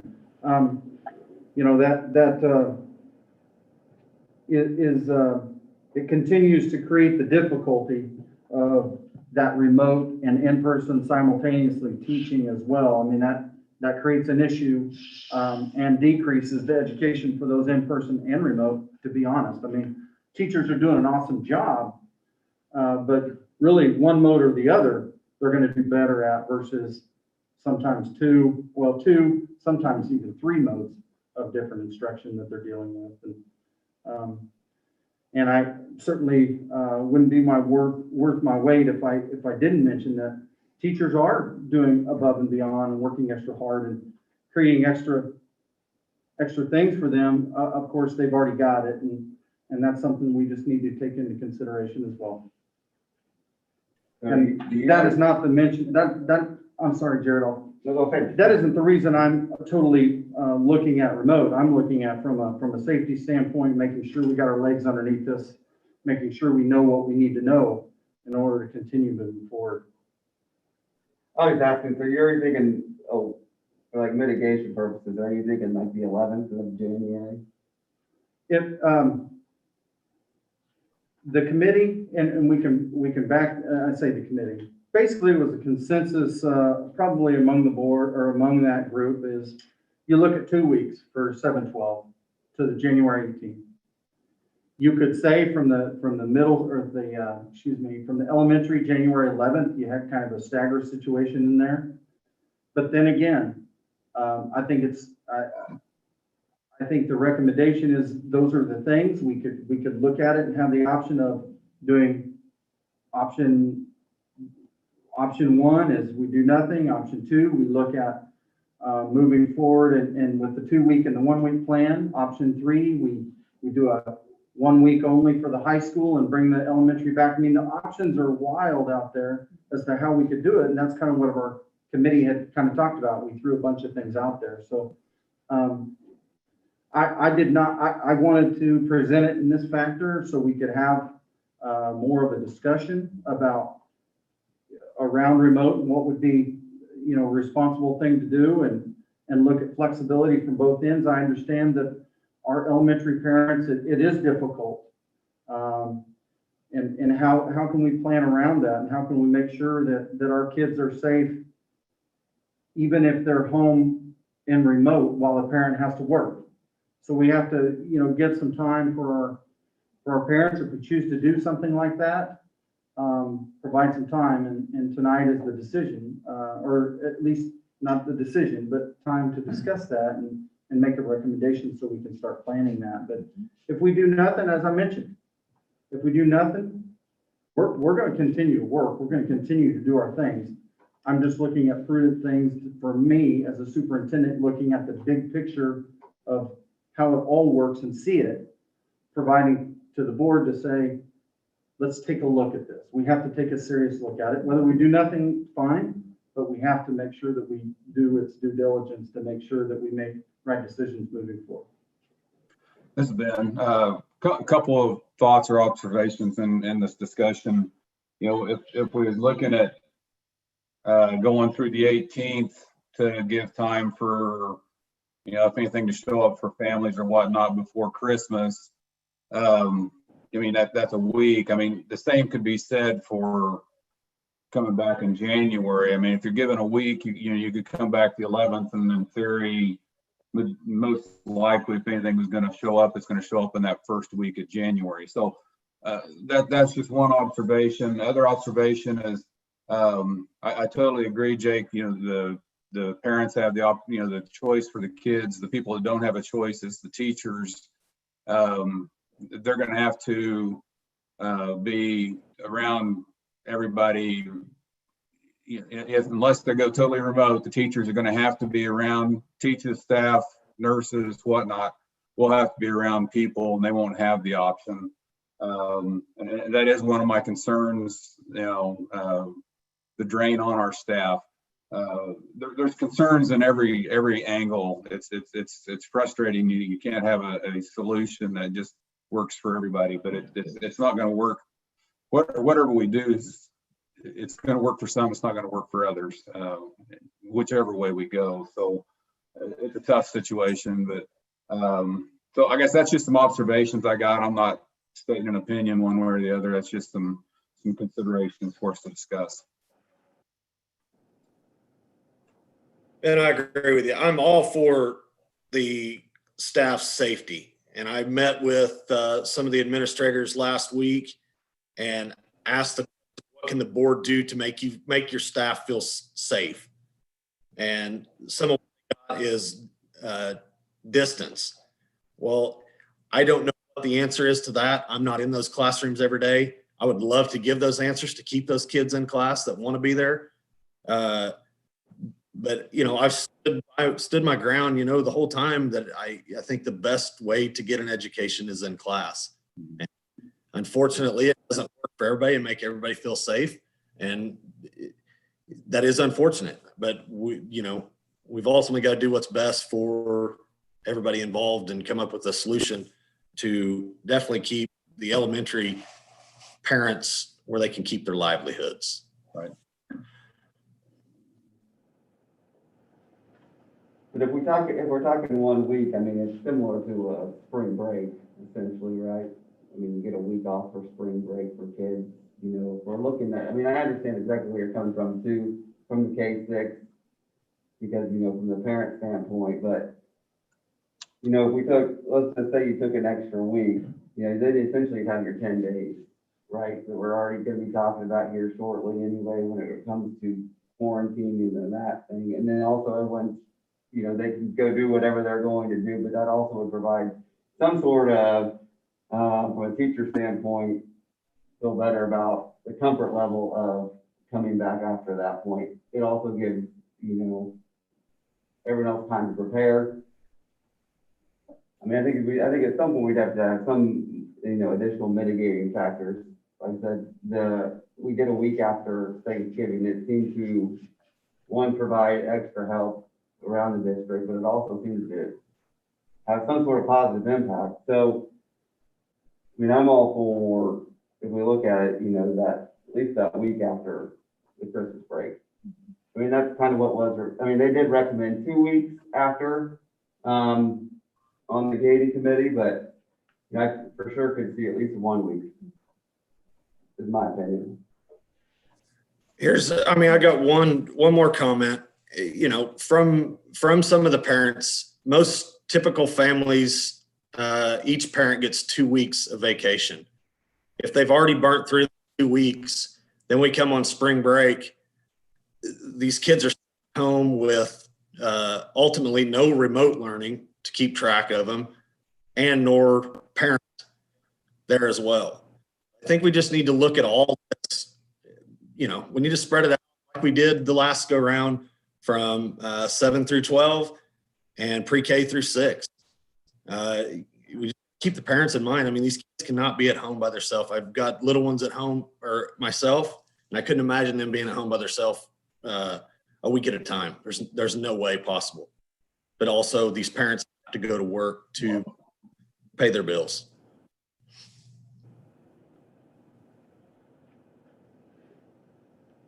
Okay, well, we have had some great discussion on how we want to move forward. So I want to look at separate ideas, motions for K through 6, or pre-K through 6, and then 7 through 12. When I entertain a motion, we need to know if it's going to be before the Christmas break, meaning the 21st and 22nd. And then the date we would come back to school. Okay? So I will entertain a motion for the mode of learning for pre-K through 6, based off of the discussion we've had.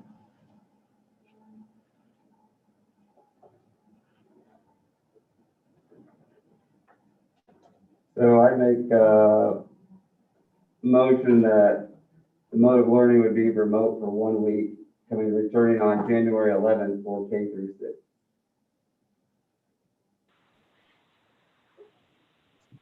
Can you clarify that motion for before Christmas? What would you propose there?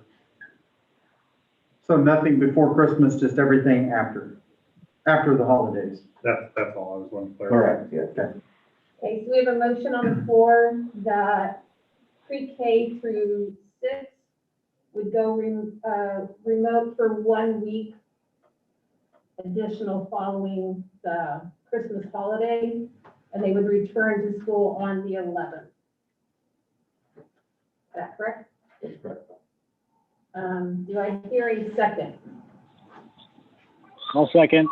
Casey? Okay, we have a motion by Jared and a second by Casey for pre-K through 6 to stay remote after Christmas and return to school on January 11th. All those in favor, raise your hand. Okay, we have 5-4. All those opposed? All those opposed?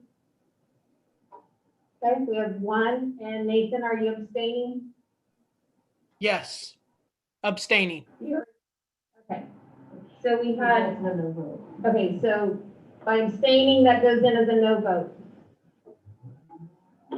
So we have Casey, Ben, Janet, Christy, and Jared as yes.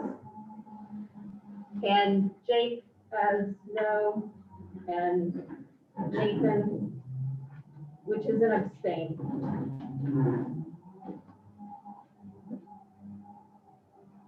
Sorry, we have a janitorial machine in our area. So we're waiting for that to move out before. Okay, thank you, Karen. Now we will address the 7th through 12th mode of learning based on our discussion. So I will entertain a motion for the mode of learning for 7th through 12th grade.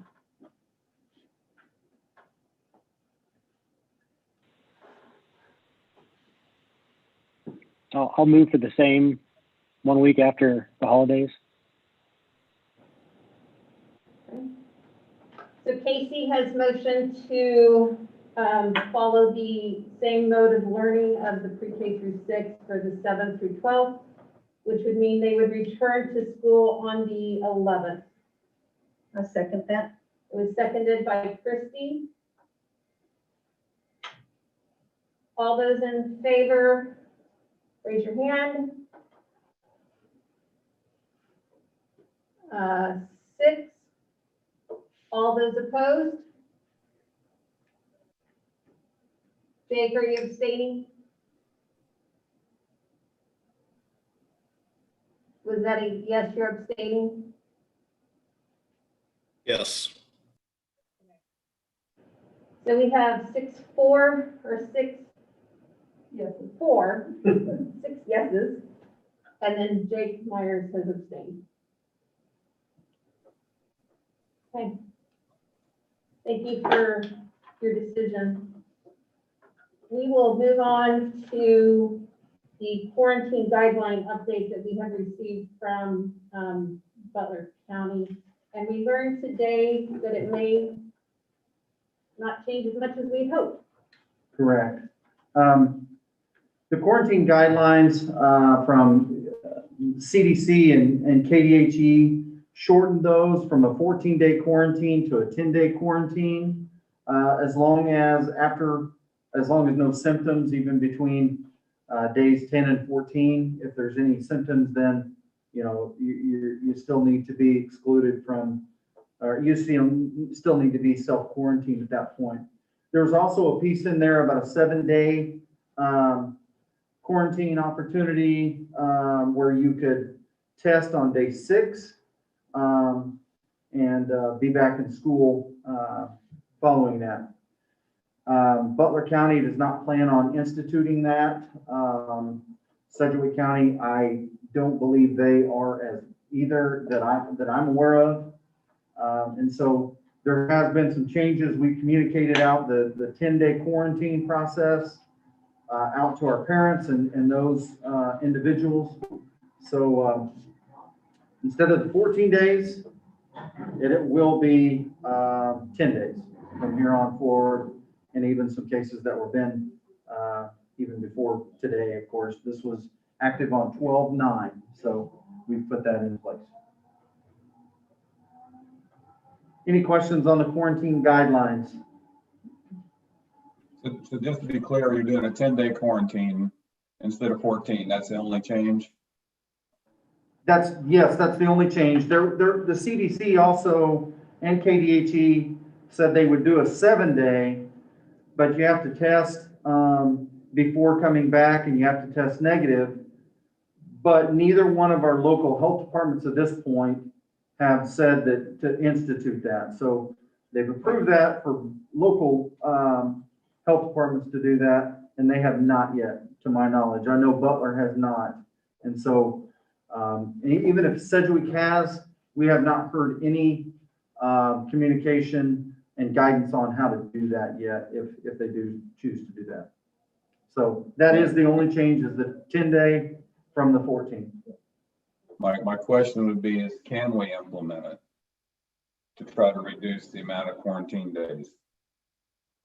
The 7-day? Yeah. We can, as soon as our local health department institutes that. Otherwise, we do not have the jurisdiction to do it. We could adopt the modified quarantined solution from Butler County, though, and then that would take that away. I think if at the point Sedgwick County decided to adopt that, then we would look at it again. But at this point, where the counties are different on that, we just need to leave it as was voted on at the last meeting.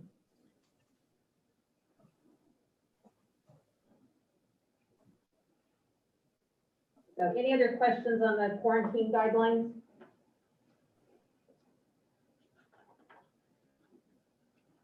And we don't need, I mean, it's just adopted, right? We don't need a. Yeah, it's just something that the Butler County Health Department did, as well as Sedgwick. So So we don't need to. if we follow their guidelines, we're good. We don't need to approve that. Okay, so we will move on to old business.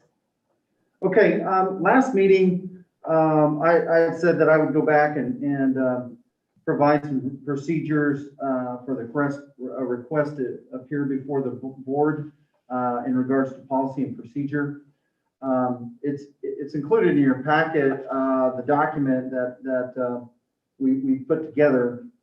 And I tried to make this as simple as possible. If a person wants to come and address the board, they come to the meeting, visit with our board clerk, sign in, ask to appear, they get the rules.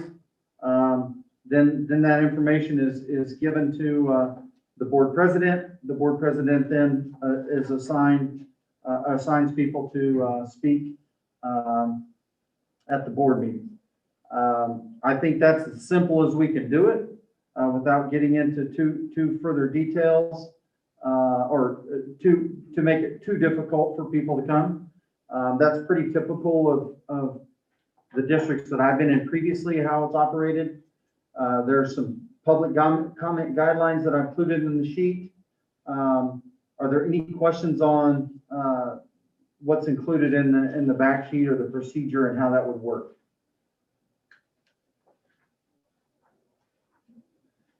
That would be my recommendation, is to change those procedures to that. And then also the guidelines for the public comments and the procedures to address the board during public comments are listed in that, in your packet. How would we need to update the board policy? Because we would need to look at that actual policy, right? If this is it, this would go in our board policy. Okay. So some of these guidelines that are listed in here become our policy, and the pieces that are in there now that contradict those would go out. Okay, so do we need to know exactly what policy that is to vote on it? No, I don't think you would need to do that. You would just approve, the request to appear before the board policy and procedures to be implemented Okay. from this document. Okay. And then if we need to change some verbiage on that, we can certainly do that to make this fit. Okay. And we can work with KSB on that too.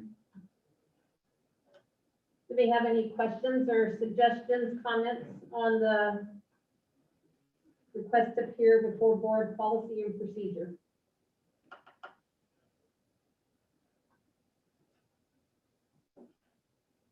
Okay. So I seek a motion to approve the request to appear before board policy and procedure as presented, and then update the actual policy. So moved. By Jared, Second. second by Christie. All those in favor? 7-0. Moving on to new business. Okay, the MOU agreement, this is new business, but you've seen this before, but this is an updated piece of it.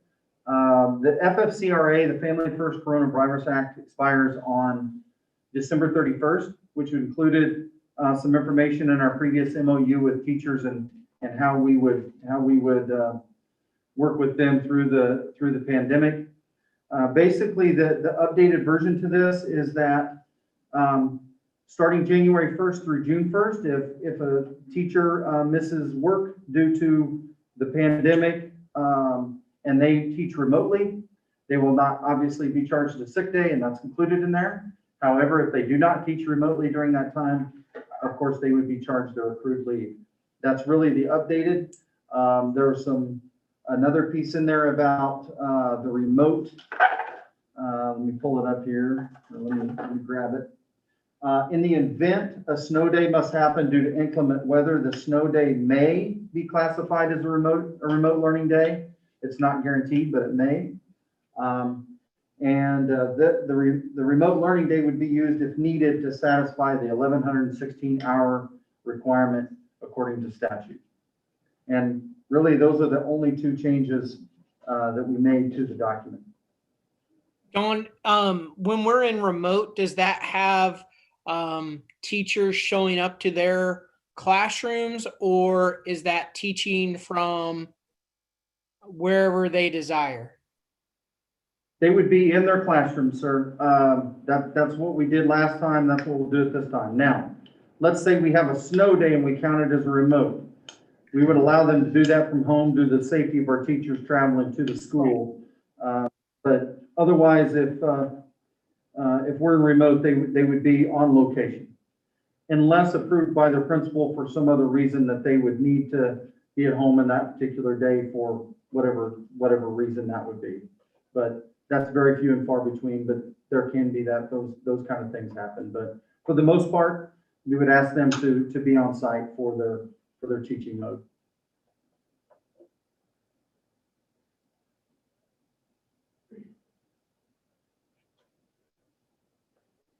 Any other questions on the memoranda of understanding?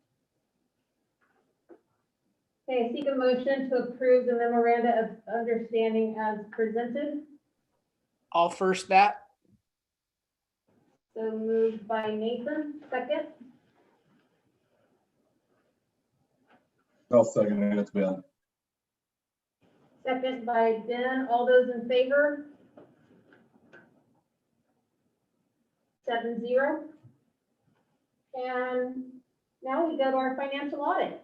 Randy, sorry, we've been a little late here and appreciate your patience with us, but we have Randy Ford here with Busby, Ford and Reimer. I appreciate you being here to give the financial audit information for us tonight. Right, absolutely no problem. I understand. So I'll just quickly take you through the audit report. I'll reference both the PDF number, page number, as well as the actual page number. That way, depending on whether you have the paper or electronic copy. Like I said, I'll hit a few highlights of it. If you have any questions, I'll be glad to answer those. So if you'll go to the third page so third page of the PDF, it's actually on our letterhead. That's really what you've hired us to do. It states your responsibility is to do your accounting and reporting. Our responsibility is to audit that information. So then if you go to the next page, which is page 2, fourth page of the PDF, right in the middle is our opinion on your financial statement. You've elected to follow the Kansas cash basis and budget laws. Accordingly, we've performed our audit and then issued our opinion on that basis of accounting. So if you read through there, it says your financial statement is fairly presented in all material respects. So when we do the audit, we're primarily focusing on large amounts or significant amounts. Obviously, we don't look at every transaction, so we can only give an overall opinion. We can't say it's perfect, but we can say based on our audit, we didn't come across any issues or problems. So as a result, that's an unmodified opinion, which is as good as an opinion as you can get in the setting of an audit. So you go a couple more pages, page number 4, the 6th of the PDF. That's your actual financial statement. It's a summary of your activity for the year, your beginning cash receipts, expenditures. The key column is the ending unencumbered cash balance. You'll notice your funds are all positive or zero. That demonstrates compliance with the cash basis law. I will mention right now, we did make a couple of adjustments. They were just merely some reclassifications. They didn't have any effect on any balances. So it's just a couple of reclassifications between revenue, those types of things. So no really significant adjustments, anything like that. So basically the numbers you're seeing are what was presented at year end. So the next section of your financial statement are your notes. They're just a descriptive narrative of the school district and your accounting policies. It explains what the district is on page 5. The next page, information on your budget and tax cycle. On page 7, so it'd be the 9th page of the PDF, the very top, the $496,000, that's the amount of money you receive in July, you record as of June 30th. Technically, your basis of accounting is cash receipts, but there's a couple of statutes that require you to record that money as of June 30th. That's followed up with some information on Capers regarding the funding and the liability that Capers has. Note 5 shows that your capital project is now closed out. The difference between those two amounts are what was transferred from the capital project fund to the bond and interest fund. And I'll highlight that here in just a minute. Transfers on note 6. Information on your deposits and investments are on note 8, page 10. A little more just general information. One thing that is new, just kind of staying on the topic for the evening, at the bottom of page 11, note 11, you are required to put a paragraph in related to COVID. Anytime we're associated with a set of financial statements, there's a presumption financially operating, everything will continue as it is for another year. Obviously, as today, as far as financially, there hasn't been any significant impacts, but we don't know what the next 6 to 12 months will hold. So that's required to be in there. And then some information on, it'd be the 14th page of the PDF, page 12, your debt. So it shows the various debts you have, the activity for the year, and then the debt service schedule for 5 years and 5-year increments after that. There was a change from last year to this year. After we conducted our audit, the state conducted theirs, and they came across some that you were short some expenditures in special ed. So you had to actually make some reclassifications or you would have lost some special ed funding. So there were some balances that were restated from what the prior year audit had. In total, you can see by that difference column, in total, everything's the same. It's just a reallocation between the funds. And then the last section is the supplemental information. Page 14, 17 of the PDF is actually a really important schedule. It shows your budget compliance for the year, shows your budget adjustments, total budget compared to expenditures. The key column is the far right. you'll notice your budget balance were all zero or negative indicates under budget. So there are no budget violations. At this point, when we did the audit, we didn't come across any statutory violations. We have to consider about 35 or 40 different statutes. Not all of them are applicable, but we didn't come across any problems in that area. So from here on out, then it's just a little more information that's summarized in all the previous schedules. Starts with your various budgeted funds, general, supplemental, general fund, all those funds that you have to publish a budget in order to expend money.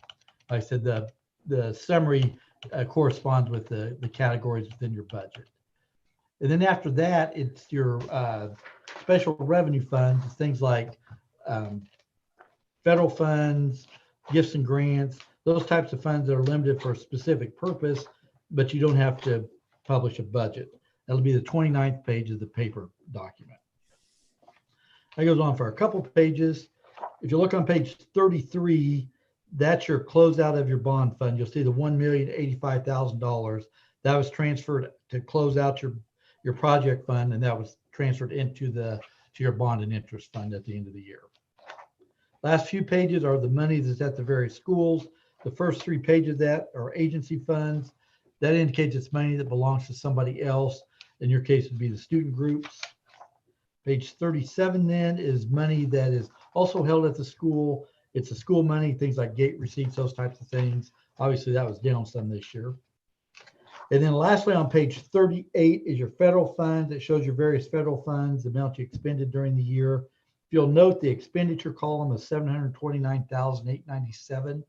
Next year, that is expected to be significantly higher with additional food service, as well as the ESSER money from the state and the Sparks money from the county. So once that reaches $750,000, which you'll go well over, then you will be subject to what's called the single audit, which is additional audit work that's required to be performed related to your federal money. I've already discussed that with the superintendent and your staff, so they're well aware of that.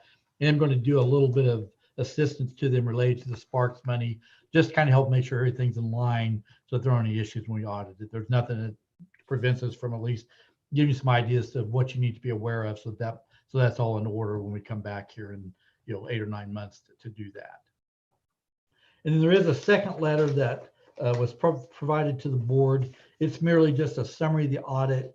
Any significant difficulties, findings, those types of things would have been noted in here, and there were none. There is also a paragraph related to consultation with the district. Occasionally throughout the year, they may have a question on, it could be anything, payroll, budget, those types of things. That's just part of our audit. It doesn't affect the audit itself. It's just our just assistance. And for instance, the discussion we're going to have related to the federal money would fall under that. So like I said, your staff's great to work with. Anything we need, they're more than happy to get to us and respond quickly, and really had no issues or difficulties conducting the audit. That's a fairly quick summary.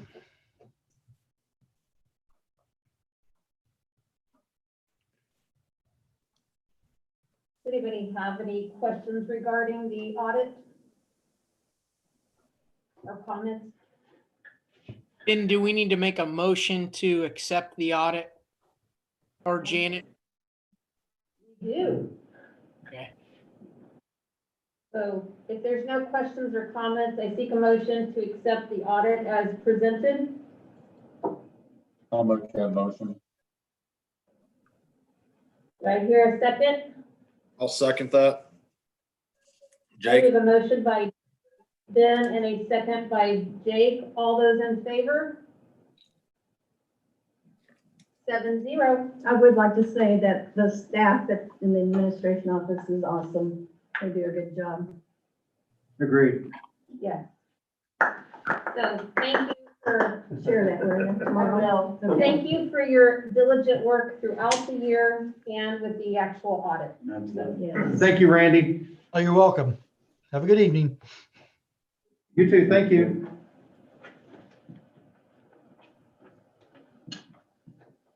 Okay, next on the agenda is our executive session. And 10 minutes. 5? Whatever you choose, it's up to you. We'll do 10. Okay. How about 10? All right, sounds good. All right, Madam President, I move we go into executive session to discuss an individual employee's performance pursuant to non-elected personnel exception under KOMA, and the open meeting will resume in the boardroom at 8:25. Okay. I have a motion. Do I have a second? I'll second that. Second by Christie. All those in favor?